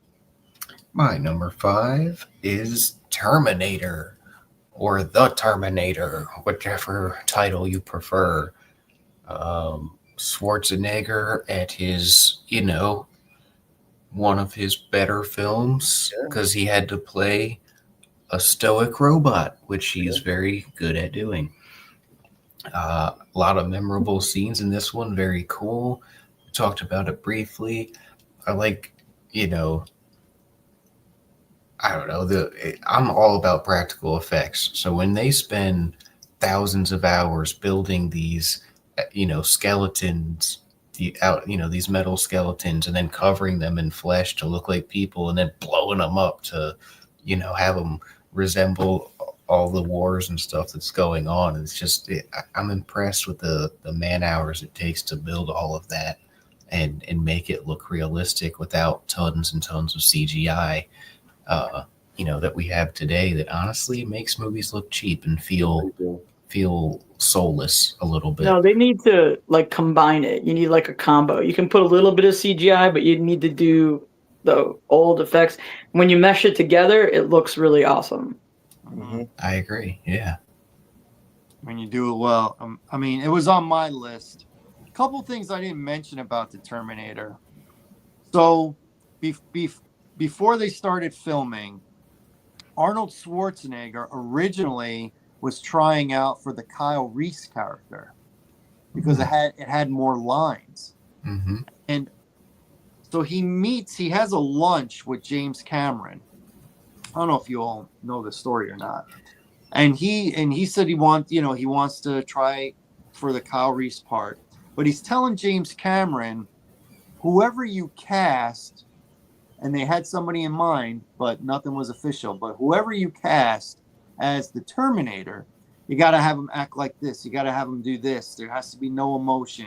You know, if he's working a gun or something like that and taking apart a gun, he has to be able to do it without any kind of hesitation because he's a robot. And you remember, he goes to buy a bunch of guns at this firearms store, and he is no emotion, just being able to take it apart, put it back together, load it, and kill the guy in the store. So James Cameron said, well, why don't you play him? And he's like, no, I want to play Kyle Reese because he's got more lines. I don't want, as he's moving up the ranks in Hollywood, he doesn't want to have less lines. He wants more lines. But James Cameron convinced him that the character everyone's going to remember is going to be the Terminator. And you never know, if it does well, they might want a sequel. So he was able to talk Arnold Schwarzenegger into being the Terminator. But the guy that they had in mind prior to Arnold Schwarzenegger to be the Terminator, nothing official, but who they had in mind was actually O.J. Simpson. Was it? And the reason that they chose Arnold over O.J., more than that they really liked Arnold, they ultimately thought, get this, that it wouldn't be believable that O.J. Simpson would be a killing machine. What a ironic twist. Fact. Oh man, that's ironic. Fact. Back in the 80s, he was acquitted. He was found not guilty. I mean, in one courtroom he was. I'm saying, Gil, found not guilty. In one courtroom, not the other one. Not the other one. Not when the family sued him. He was found guilty. He definitely found guilty of that one. There's the whole belief that they found him not guilty on purpose to make up for bad things that had happened prior. Like Rodney King. Yes, which, I get the thought process, but I think it was the wrong thing to, let someone get away with. You know what I mean? Because everybody, mama know that man killed that woman, man. Who else going to kill that woman, man? That's a rage killer, man. I don't think I know anybody of any type of like whatever you want to say, intelligence, ilk, anybody who thinks otherwise. Yeah. So I just think it was a really weird choice to let's give this. Yeah, I mean, did a great job not making OJ the Terminator. We could do a whole podcast just on O.J. Simpson. Probably. We really can. And the thing we would talk about the least is him actually being a football player that he's in the Hall of Fame for. That would be what we would talk about. What? Damn, OJ. OJ. I'm not black, I'm OJ. All right, man. My number 5 is classic characters, funny movie. It's a comedy. Did Matt do his number 5? Oh, he did Terminator. Go ahead. Man, did you drink your coffee, man, today? Me? Yes, sir. No, but Matt is so quiet on this podcast that I think you just lost yourself, Gil. He's like the quietest one so far. I'm surprised. Just chat about the movies and Keep the it going. conversation. Yeah, keep it going, man. Yeah. Anyway. Anyway, my number 5 is Police Academy, man. Oh, Police man. Academy. Yeah. Yes, sir. Right, the first one. The first one. Yes, Mahoney, Tackleberry, Jones. Oh man, we going on. Harris, just them. Oh my goodness, if you know anything about just pitting jokes on people. And it's the Police Academy, so it's like they're making fun of a serious profession. So as a kid, I'm not equating police to this. You know what I mean? You know, you grow up and people say, "Oh, I hate the police," and all this other stuff, all this crap, because you need police. Because if you ain't have police, the world will be crazy. I promise you, it would be. But just to have a nice little fun take on something that's serious, which is the Police Academy. And the jokes Mahoney plays, oh man, just because you got a bunch of people in the real world that was like kind of like losers. They was like lost. They were trying to find a direction, and somehow, some way, they end up being in the police academy, and then they end up being police officers. And as the series goes on, now they're actually doing police work. But it's just it's a funny film, and the stuff they do to Harris is hilarious, man. The one that said, "You're a slacker, Mahoney. You're a slacker." Yeah.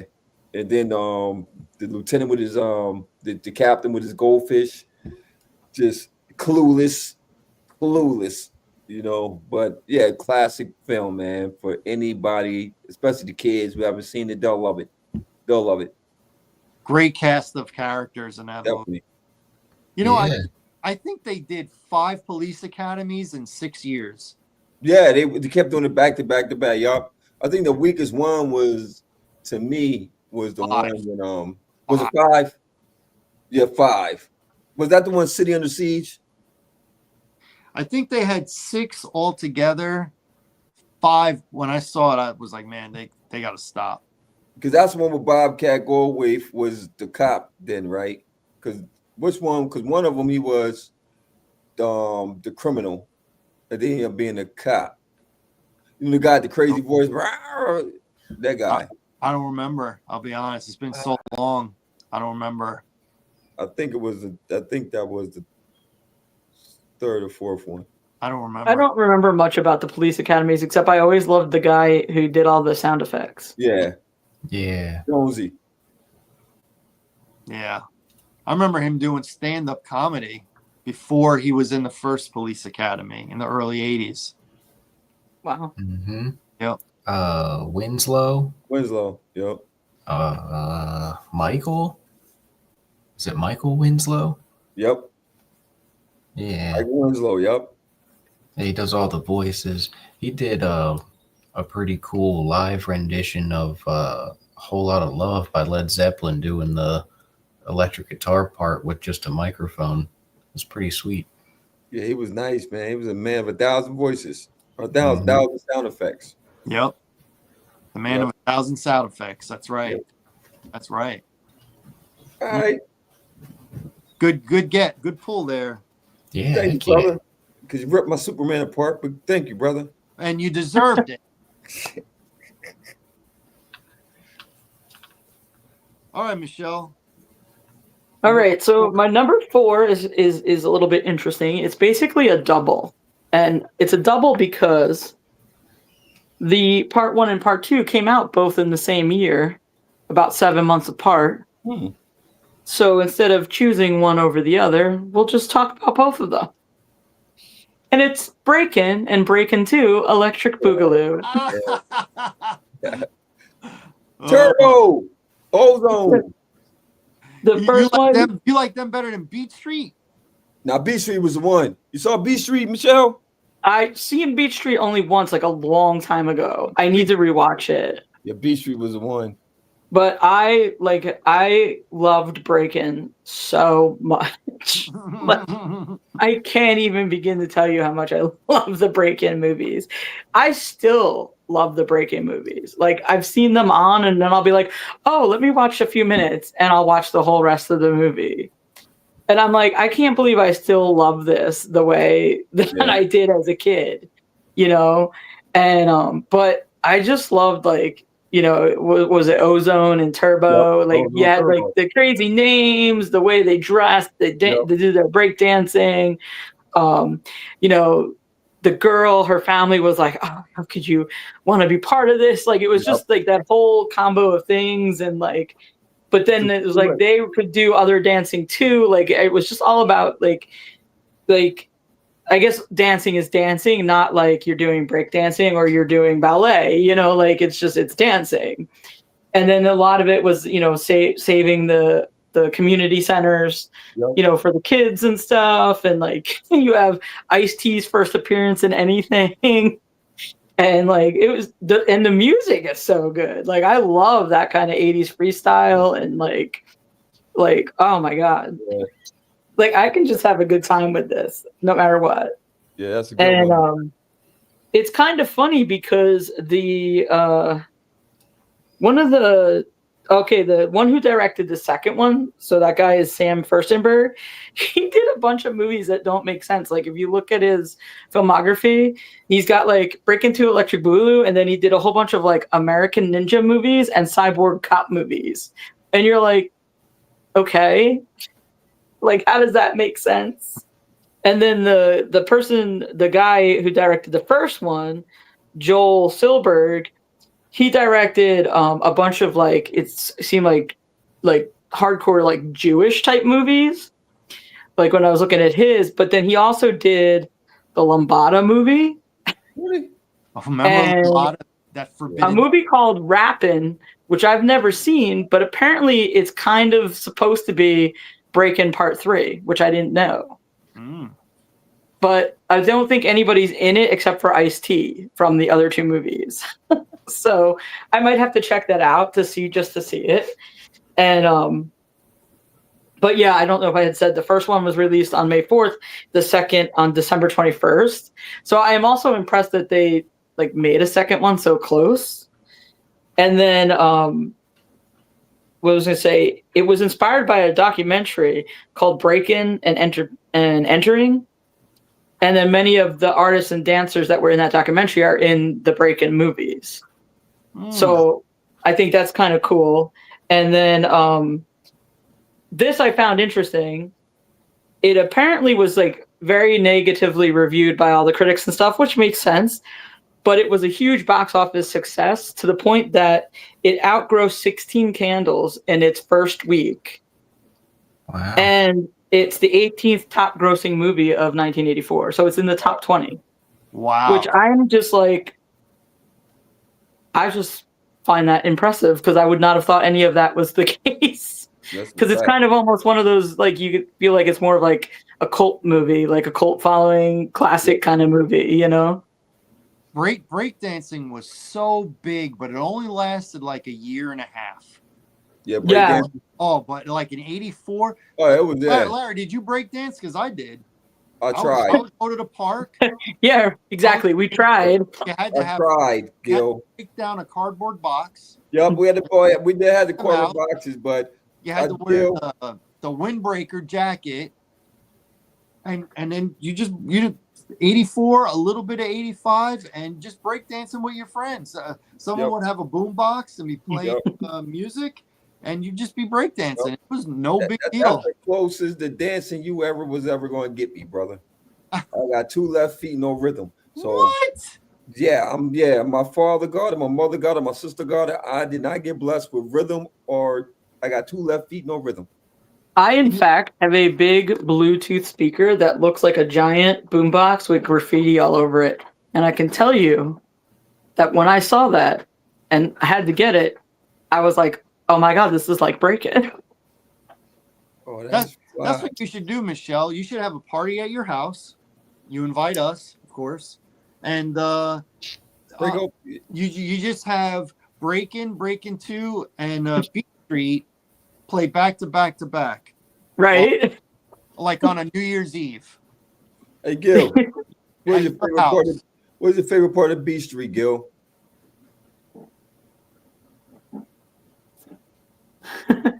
See, I need to watch that because I have not seen it in like years. God, they all kind of like mix together. I keep wanting to talk about a scene from another movie. Remember Rooftops? Where they were all dancing on the rooftop. Oh, fuck. The best scene from Beat Street. I don't know. It was two for me. When they all met in the club and they had to dance the break off. Uh-huh. Remember when they all formed up and they had the blue team and the other team, Mm-hmm. and then the other one when they did the Santa Claus thing. Remember, they had the Santa Claus. They was rapping and they was doing the ho ho ho. That I guess I got to go back and you watch. gotta go back and see I it, don't man. remember that. Oh my goodness, you ain't see, remember that, man? My man was in there. Yeah, They're all kind of mixed together. His brother was the DJ. Remember, his brother was the DJ.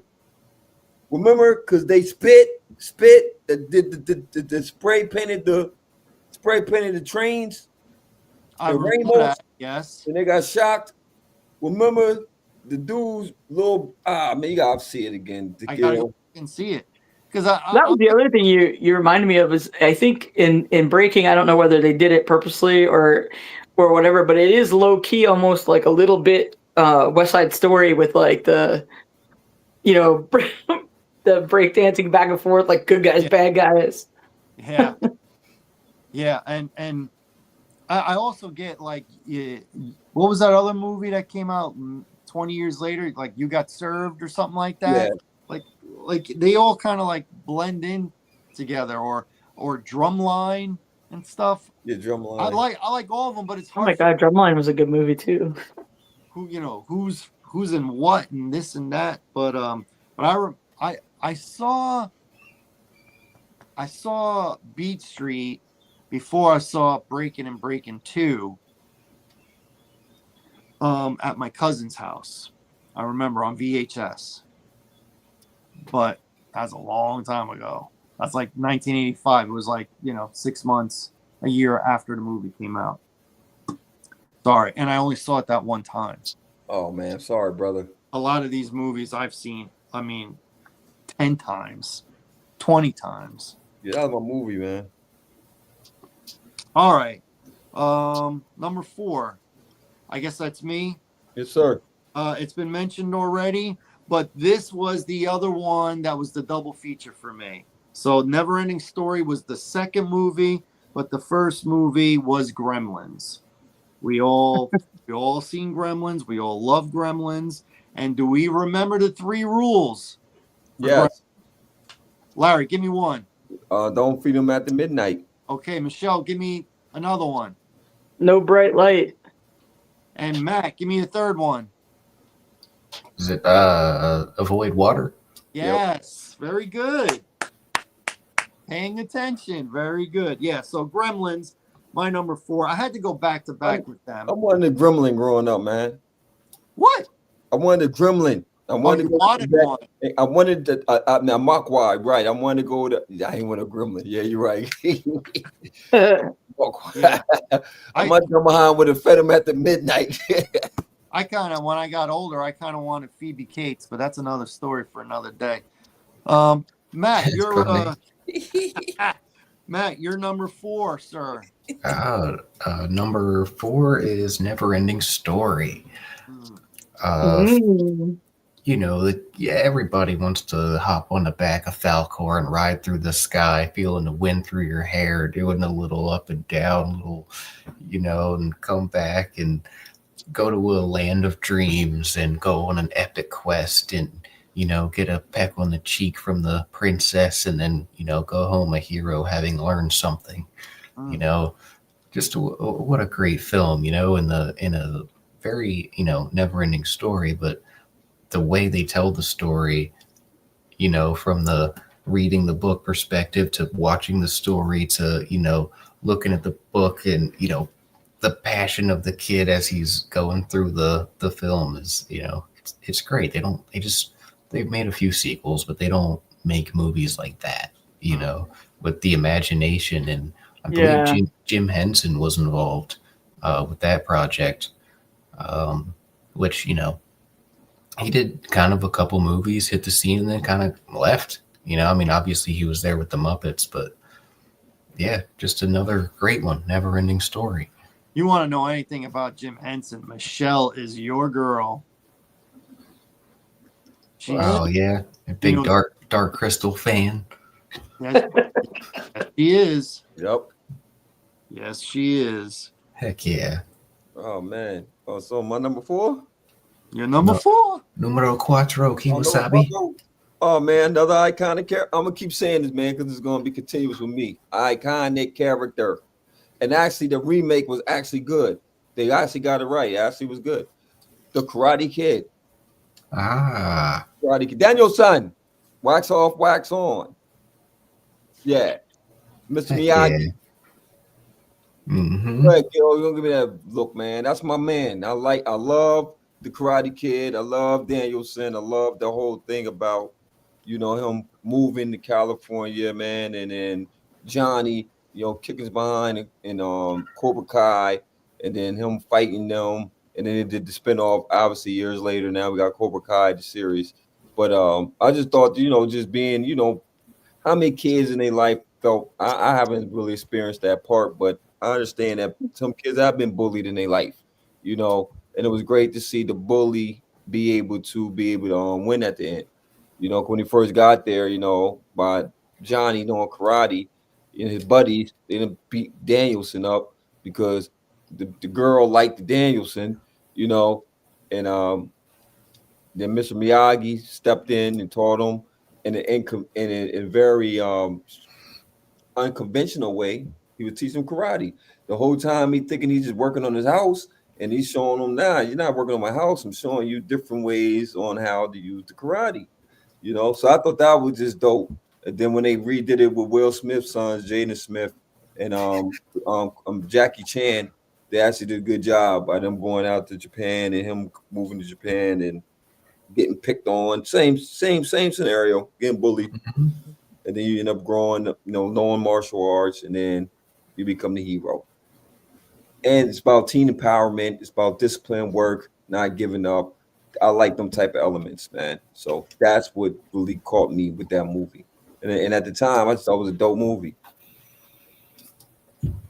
I Yeah, man. I think it's a great movie, and the franchise, and bringing the show to originally to YouTube Red, and then Netflix picked it up. I don't have any good things to say. Yeah. I forgot about the YouTube Red thing. I haven't seen the Cobra Kai series, but I mean I've heard good things. But If you like the original 3, not the 4th one with Hilary Swank, which was disappointing, spoiler, she's like the only person they didn't bring back from the franchise. Oh yeah, I forgot about that one, man. That's how bad it was. Everybody, anybody who was worth bringing back, they brought back. Yeah, I forgot about that one. They just didn't bring her back. That's okay. She made up for the $1 Million Baby. She made up for the $1 Million Baby because that's a great film. yeah, that was directed by Clint Eastwood. That's great. It was. I didn't think I was gonna like Cobra Kai, and I was pleasantly surprised. Yeah, right. Like Ralph Macchio didn't think he was gonna like it until he read the story. And you know what's funny? I'm not gonna speak for you, Michelle, and maybe not even so much you, Matt, but I think Larry and I are on the same boat on this one. Watching Cobra Kai, I felt drawn into the Johnny character more than LaRusso. I did. I felt more like Johnny was more relatable. He was adult, middle-aged, past middle-aged adult. Yep. Than LaRusso. Yeah, LaRusso, because we was famous. They got money. Yeah, I can relate. Yeah, I agree, Gil. And then just that whole situation with him and Danielson, how his life just kind of went down. Yeah. That's relatable. That's relatable because some people can't get over certain points in their life, and then you get through your midlife crisis. That's real. People go through midlife crisis. 100% real. Something. Yes, sir. And you can either take off like a rocket, yep, or you let it bring you down. Yep. And him losing that fight and always blaming Daniel because of an illegal kick that no one ever talks about, but that was an illegal kick that he won, that Daniel won with, and he always used that as an excuse of, Always Something Against Me. Hmm. I mean, it was I agree. I totally agree, Gil. Karate Kid. But let me keep the flow going. Yes, sir. Oh man, top three. Top Bottom three. three. Else. All right. So my number 3 is All of Me. It was released on September 21st, 1984. It is directed by Carl Reiner, and it has Steve Martin and Lily Tomlin in it. It is one of the best, like, ridiculous movies ever. Um, the plot is like kind of totally ridiculous and stupid, but the way the two of them work together is amazing. So essentially, it's like a body swap kind of thing. Um, Lily Tomlin's character has always been bedridden her whole life, and she's gonna probably die soon. So she wants her soul to go into this other woman who, like, it's this whole thing, but the soul goes into the wrong thing, gets dropped. So like it's Steve Martin is half her and half himself. And there's a lot going on the whole time. And it's one of those things that, like, when I was like looking up some stuff about it, I was surprised to hear like some of the stuff that people have said about it. Like the New York Times even talks about the teamwork between Steve Martin and Lily Tomlin. And then they, I think on like Rotten Tomatoes and stuff like that, they talk about like, even though it's a body swap movie, it's like a body swap movie worth holding on to. So I guess it's like considered one of the best of those types of things. And it's funny because I always have a soft spot for those types of movies. And now I'm wondering if this is what did it for me, because I really, like, I remember being very impressed by it when I first saw it. Now, I don't remember when I saw it. I doubt I saw it in 1984, to be honest. But I remember being very impressed by it. Like, the two of them are amazing. And I believe that they got like Golden Globe nominations and stuff like that, which is pretty wild for something that's such like a comedic thing. Mm-hmm. I'm sure I have none of you have ever seen it. I have not seen it in 25, 30 years. I'm about to check that out though. But it's funny because of the physical comedy, especially Yes. with Steve Martin being like half woman, half man, how he's like moving around and stuff like that. Excellent physical comedy. It was a good movie, but I don't remember it too much, so it couldn't make my list. But it is a good one. It is a good both of them, especially Steve Martin and Lily Tomlin back then. I mean, they were hot.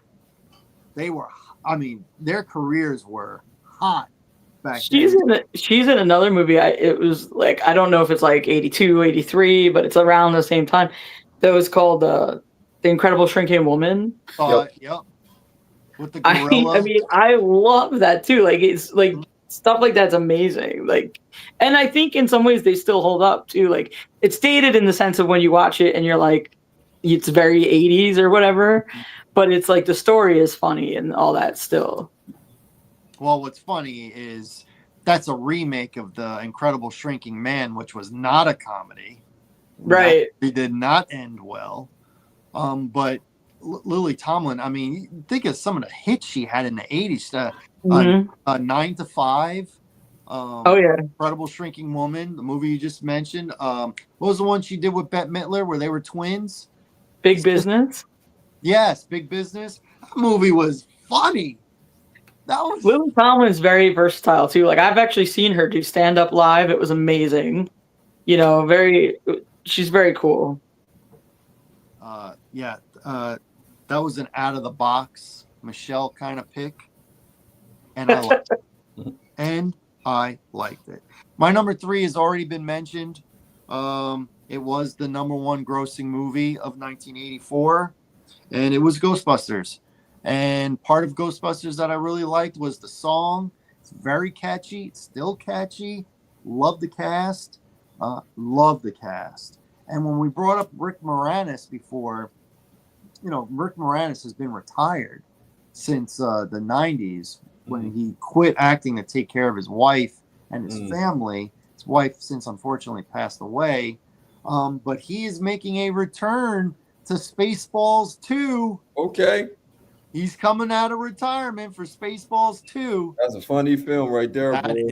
I mean, when we do a comedy movie one, I'm going to tell you right now, it's going to make my list. But anyway. Let's see, I love Mel Brooks, but that's not one of my favorites of his. What? You like The Princess Bride? It's not my favorite Mel Brooks, but it's going to make my list. For You like The Princess Bride, Michelle? That's not Princess Bride? Yeah. The Princess Bride. Yeah. He directed that one, didn't he? No. That was Rob. Oh, shoot. No. Which one did he direct? Oh, man. Did he direct Caddyshack? Nope. No. Mel Brooks is like directed Young Frankenstein. Blazing Saddles, Young Frankenstein, The Producers. Yep. Okay. Silent Movie. Yep. What's the History of the World or something? Yes, History of the World Part 1. Oh God, so good. So good.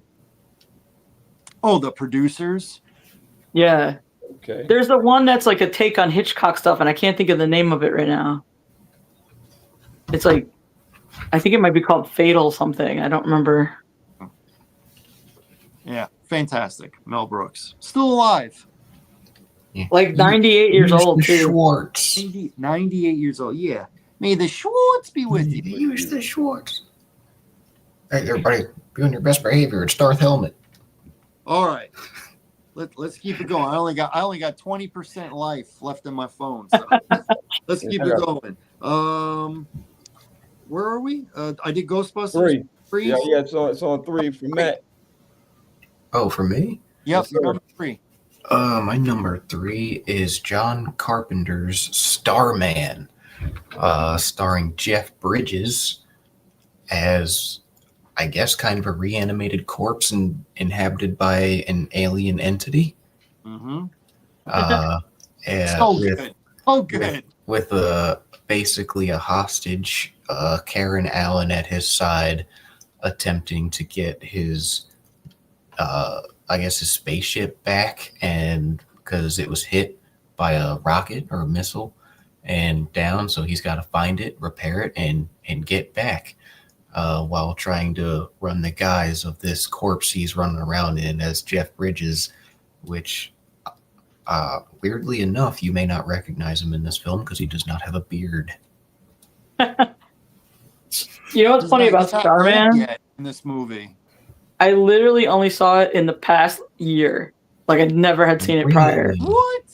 And it was a friend of mine like loves it and was like, "You have to watch it." And I finally watched it, and I laughed because I liked it. I definitely did. It just felt to me it was like adult version of E.T.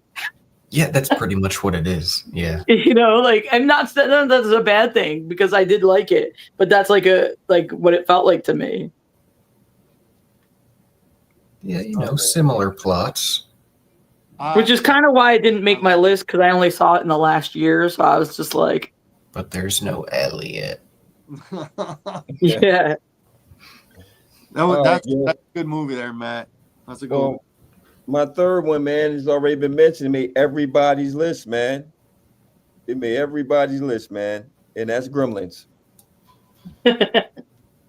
I did not have Gremlins. Oh, yeah, man, yeah, Gremlins. Jump the gun. Not yet, anyway. Oh. What? We have mentioned 8 so far, but you never know, right? Never know. Yeah, I might have gave it away too early. Whoopsie. All right, that's my theory. I don't need to elaborate on it because it's already been elaborated on. All right, let's keep it rolling then. Michelle, you're number 2. I feel like my number 2 might surprise you a tiny bit, maybe. Red Dawn, released on August 10th, 1984. Directed by John Milius, who wrote Apocalypse Now. And he also directed Conan the Barbarian. I mean, this was just like, it was just such a neat story to me. Like, you know, World War III, and like, you know, these kids just have to like fight for themselves, and like I very visually remember a lot of it and was affected by a lot of it to this day. When Jennifer Grey's character gets shot in the puffy coat, and it's just like, like so crystal clear and great. I think a lot of it was like, you know, like when you're a kid watching it, it's like, you know, things really can happen to people. And it was the first movie to be released with a PG-13 rating. Mm. Wow. So, and it was also at the time of its release considered by Guinness Book of Records the most violent film, Wow. with Wow. 2.23 acts of violence per minute. Wow. Now it seems so tame. I know, right? I thought Yeah, that movie was yeah. good, man. Wolverines. Yep. That was a good one. That cast, man. Woo. Oh yeah. Oh Woo. yeah. That was hot. That was hot. Great pull there, Michelle. So I'm next. We're up to number 2. Yep. Numero dos. I won't spend a lot of time on it, but I am happy that no one's mentioned it to this point. So I'll be the first one. Maybe you guys will bring it up. But my number 2 was Revenge of the Nerds, starring Robert Carradine and Anthony Edwards as Gilbert. Gilbert. And Lewis. That scene at the end where they have like the talent show contest and the nerds do the music and that. Yeah, man. Actually, me and a handful of my friends in my senior year of high school, we did that as an act for putting on the hits. Did they all applaud? Hey, did they all? We won. And And you won? Yes. Did they all applaud? Get up and. Oh, dude, it was like when the curtain pulled and we first started. It was, I'll never forget this. It was like you see like a wave at the beach. Yeah. That's how the people were. You saw them like go from their seats to standing up cheering. Yeah. That's dope. We hit good. That's dope. Oh, we knocked it out. So near and dear to my heart, Revenge of the Nerds, comedy. Of course, they made sequels to it, but the original is great. And we all know it's the jocks against the nerds. And Sure. at the end, the nerds win and they get the girls and all that stuff. What did he say? She said, "How you know how to do that?" He said, "Jocks think about sports. All we think about is sex." Larry knows it. So that's my number. I had 2. never seen it until like the last 5 years. What? What? Dude, Michelle. Yeah, so Oh, Michelle. when I watched it, it was just like, but it's definitely the kind of thing I think you need to watch that when you're like in high school or college, because you'll really like appreciate it more. Yeah. Well, too late. I mean, I was just like, it's okay. Like it, you know, but I think only seeing it in the past 5 years, it was not gonna, you know, sometimes I wonder. Laughed? Oh my gosh. When they left, I laughed. Yeah, the moo-moos. They had the moo-moos at the party. Woo. Great movie. Like, it's hard to say, because I feel like there are movies that, like, if I only saw The Goonies as an adult, would I like it on the same level? Like, Goonies is great. Goonies never say die, so yes. I feel like, you know, like, you don't have to have seen it in like when it came out, but like if you don't see it as a kid, will you like it on the same level? I'm not sure, because I didn't have that experience, but like, you know, sometimes I wonder about that kind of thing, you know? I mean, you're right in a sense, but I don't know, man. Goonies, that's a good one. I mean, if we ever do a 1985 one, but okay. Matt, you're number 2. You're number 2. Numero dos is mi amigos. Number 2 is The Toxic Avenger. Oh, Dude, what a pull! I absolutely love this movie. I think I saw it for the first time, had to be like 14, 15 years ago. And it's got so many movies have spawned from this Tromaville creation.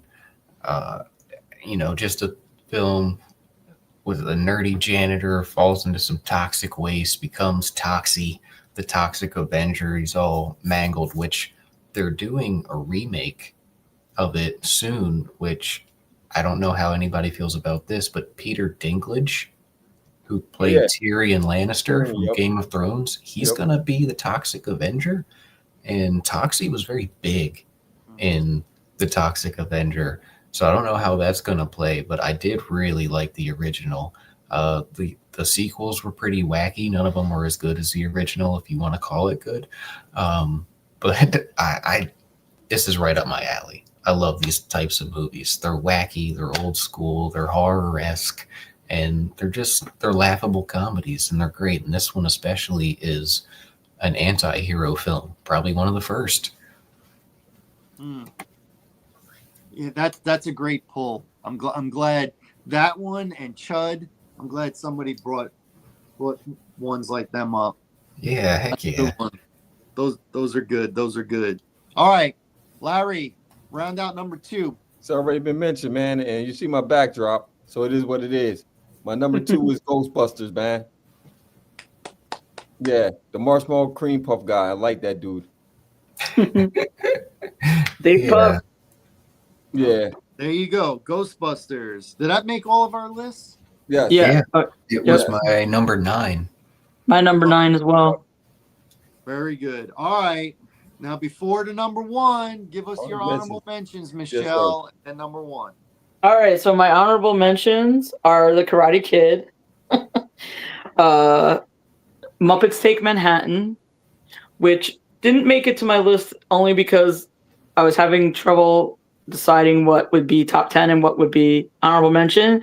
And so what I did for that, and the way I made that decision, was the Muppet movie is first for me, and then second is The Great Muppet Caper. So Manhattan would be, so I was like, you know what? It's not one of those other two, so it's not going to make it. And then Purple Rain, which obviously I didn't watch in 1984, but is amazing film. Yeah. And then 16 Candles, because I love 16 Candles, but I don't love it as much as other ones that are the same type of thing and relatively same, around the same years. So it wasn't going to necessarily make my top 10. And then there's another movie, I don't know if you guys would know it. It's called No Small Affair, which is also kind of along the lines of like 16 Candles and all those things. It has John Cryer and Demi Moore in it. And he's like a young photographer. And she's she's an aspiring singer, but she's supposed to be like 23 to his 16. And it's like I just always enjoyed that. I thought it was a good little movie. Those are my honorable mentions. Mm-hmm. And my number 1 has been mentioned already. The Neverending Story. There you go. There it is. Yeah, it's I mean, it's just classic, amazing. I feel like every time you watch it, it's almost like it's the first time you watched it because it's so engaging and so good. It's wonderful. It's wonderful. Yeah. It's wonderful. I mean, it was enjoyable to me that everybody pretty much mentioned it. So yeah. Excellent. Obviously, I very much enjoy your number 1. Truth be told, I thought you had the Muppets Take Manhattan. I had that as your number 1. Matt, I had I had the Terminator as your number 1. Made your list, but not your number 1. And Larry, I had Nightmare on Elm Street as your number 1. Made your list, but not your number 1. Before my honorable mentions, a few fun facts that came out in 84. Music-wise, Run DMC's self-titled album came out in 84. The Red Hot Chili Peppers' first album came out in 84. And obviously Purple Rain came out in 84, which was phenomenal. Phenomenal. In sports, Michael Jordan got drafted to the NBA in 84. LeBron James was born in 84. And Hulk Hogan, the late, great, immortal Hulk Hogan, won the heavyweight title in the WWF from the Iron Sheik January 23rd, 1984. I still have it in my brain. And by the way, if you want to guess who won the Oscar for 1984, I'll give you a hint. It's not a movie on any of our lists. Well, no, because the Oscar for 1984 would be for 1983 movies. So this one, You would have to have the movie from 1985 Oscars. movie, but the Oscars was 85. Yes. Yeah, so the movie came out in 84. Mm-hmm. Hey, no? Okay. Nope. It was Amadeus. I'm a Oh, dead. yeah. I knew that too. Actually, I love Tom Hulse. Amadeus. All right, my honorable mentions. 16 Candles, Beverly Hills Cop, Red Dawn, The Natural, and a movie that I'm surprised Matt didn't mention, Dreamscape. Love that movie. Love it. Well, he still has to do his number one. Yeah. Well, and his honorable mentions. His honorable mentions, Gil. It's an honorable mention for me. Could be his number one, but I thought he would have mentioned it by now. Could be his number one. I think that's what Matt would like. I'm not going to ask if he saw it or not. Did you see it or not? I have seen it. Oh, very good movie. Personal, I would not recommend these movies, but I like them. Supergirl and Sheena. And I like you know Sheena. why I like them. Yeah. I like Sheena. Mm-hmm. I like Sheena. That's the Tarzan girl, right? It? Yes. Yes, sir. Yes. I like Sheena. Later. I like Sheena, brother. What's her name? Tanya Roberts. Yeah, Tanya Roberts. The late Tanya Roberts. And one that I marked down as late to the party because I only saw it a few years ago for the first time. And that was Johnny Dangerously, which I thought was hilarious. And my number one, it was already mentioned. I'm sure my wife, when she watches this podcast, she's going to be able to pick my number one. It's already mentioned, The Karate Kid. Loved it. Loved the franchise. Karate Kid, numero uno to me. Saw it in the movies for the first time with my father. I remember him covering my eyes when Ralph Macchio and Elizabeth Shue were kissing at the arcade. And, I mean, what can I say? Perfect Hollywood ending. Mm-hmm. Spawned the franchise, spawned the show on Netflix and all that. Love it. And I'm glad that after over 30 years, Ralph Macchio came back and did a great job bringing back the character. So did William Zabka. And almost everybody else that was still alive was in the Cobra Kai. So that was pretty dope. Karate Kid, my numero uno. Matt, your number one is... Oh, wait. Honorable mentions. Honorable mentions. I have Karate Kid. Dreamscape. Dune, which I'm surprised didn't make anybody's anything. Temple of Doom and Beverly Hills Cop, oddly enough. So those are the honorable mentions, and my first one has been talked about again and again, and it is Nightmare on Elm Street. I'm such a big fan of that movie, man. Like we talked about earlier, it's absolutely insane to think about. I you're totally safe when you're walking around day to day, but try not to go to sleep. Like, you can't do that. It's only a matter of time before your body shuts down and you have to go to sleep. So it's just that the concept of that is horrifying, and then, it bleeds into reality in the later movies. But yeah, number one, Nightmare on Elm Street, Johnny Depp's first movie, as Gil pointed out. I talked about all the practical effects that I absolutely love and the dedication it takes to do that. Just a great movie. Well, that made 3 out of the 4 of us on our list. Michelle, I'm surprised you didn't have Dune somewhere. I want to because of David Lynch, Hmm. but Dune itself is not. I don't really like Dune. You know what I mean? Like, I like it more than I would because of David Lynch. I have not watched the new one. I have no intention of watching the new one because I'm already in that half not liking the other one. So It's just watch part 2.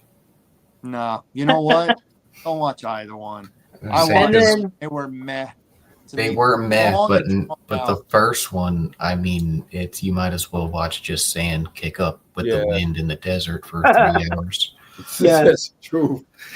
The That's true. David Lynch one was the only one that was pretty good. And the funny thing about that, David Lynch is, I mean, let's be honest, a lot of his work is pretty strange.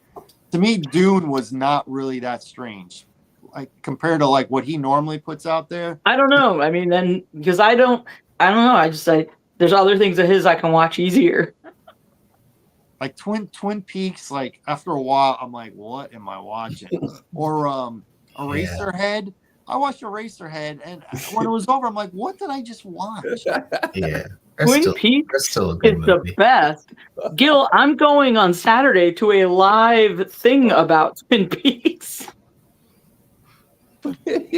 Yeah, well, you don't There's have going to kids. be cast members, everything. What is it, like a con? No, it's just like a almost like I guess like a question and answer thing. They're going to be on the stage okay. and Twin Peaks is definitely weird. Don't get me wrong, but it's like really good weird. Well, as long as you like it, I hope you have a good time. I actually, fun fact, haven't watched Eraserhead yet though. Well, that's to me classic David Lynch. That's a weird one, but the teacher from Little House on the Prairie is in it, and I always thought she was pretty cute. Yes, she is. She's pretty cute. All right. Well, the build-up is over. The final number one. Give us your honorable mentions first, Larry. I had to add it to it because I'd be mad if I didn't, because it is one of the movies I actually did like. And Never Ending Story. I had to put it on there because I really, really liked that story as a kid. A movie as a kid. Purple Rain by Prince. The Terminator and the Firestarter. Yeah. And Gil, you mentioned, I don't know, man. This is area things me and you got going on, man. Because we always seem to swap 1 and 2. My number one is Revenge of the Nerds, man. Yes. That's my number one film of '84. Revenge of the Nerds, man. Yes. My guy. Yes, that's my movie, and because of the fact that it's just like, it's so many layers to that movie I dug, man. Like when they fixed the house up, when they was running around and they're nerd, and then you got the alphas, the jocks, they crib, and then they going to kick them out the dorms. So then they made this house, the robots, and then all the elements of the different, like Lamar, because Lamar's like the first one was like was like dudes, you know what I mean? And you had Gilbert, and like classic nerd with the pocket protector. Then you had the Japanese dude, and then you got Booger was just nasty. Mm-hmm. He was this nasty guy, man. He was a nasty dude. But he was in all of them. Yeah. All the sequels, he was in all of them. Yeah, he was. Was it Dudley? What was it? What they call? What's his real name? Dudley something. Is what they called him anyway. But yeah, it was just that classic. It just the nerds winning. You know what I'm saying? And just you got the jocks and nerds. I always say the nerds are the ones that rule the world, man. The jocks are just what they are. They're expendable. Think about it. People that run the world are smart. You know what I mean? The jocks are what we are. They're jocks. Okay, you play basketball, you play football, whoopee, whoopee, whoopee. But you're not Bill Gates. You're not what's the other guy? The dude that has Amazon. You're not Oh, him. Bezos. You're Bezos. You're not Bezos. Mhm. You know, You're not Elon Musk. you're not Elon Musk. You're not Steve These are the Jobs. nerds. These are the nerds. Mhm. You know what I mean? So it's just a great movie, man. In my opinion, great movie. Great Heck movie. yeah. Great list from everybody. Fantastic job. Anybody want to add anything? A movie just had to bring up head. the real Frank and Weenie in for a moment. Did a Hey, good Frank, job. hey. Oh, heck yeah. There you go. Good All girl. right. With that being said, I want to thank everybody for tuning in to the What's Good with Gil and Larry podcast, which you can catch in 2 weeks again on Tuesday. We're going back to sports. We're going back to football. This summer was great. Doing these top 10 lists were great, but we're going to get back to the norm, and we got to get ready for the 2025 NFL season. Larry and I are going to be hitting it. We're going to do a season preview show in 2 weeks. You can also catch Matt on his Matt's Monday review every Monday, sometimes Tuesday, occasionally Wednesday. We're still waiting on this week's one, by the way. Loving Yeah. the picks. Loving the picks, Matt. And Loving the picks. hopefully, Heck yeah. hopefully Michelle joins the family, and maybe get her doing something on. Yeah, this. Michelle, we need you. We need you. We love you. I love the way you view movies, and you turn me on to movies that I would never have thought of seeing. So I really need nice. you to join this program because I need to see movies that I just never seen before. Outside the box, right? That's outside the box. I like seeing outside the box stuff. Man, outside the box. That almost sounds like the name of a show that could be a podcast. But anyway, so thank you all for tuning in. And remember, we are on the Box Office Buzz 302 channel. Check out our YouTube channel. Check us out on social media, Facebook, Xbox. I said Xbox, X. And what do you got, Larry? You got Instagram? Instagram, TikTok. So we all are that on the stuff. socials. We are putting out more and more content. We got some music that's going to be coming out soon, so be sure to check that out. We will talk more about that soon. So for Matt Shackelford, Michelle Chaffatelli, Larry Loper, I'm Gilly Rosari. Everybody, I hope you enjoyed this. This was a lot of fun. Let's do it again soon. Thanks Deuces, for y'all. having me. Yes, sir. Thank you. Thank you once again.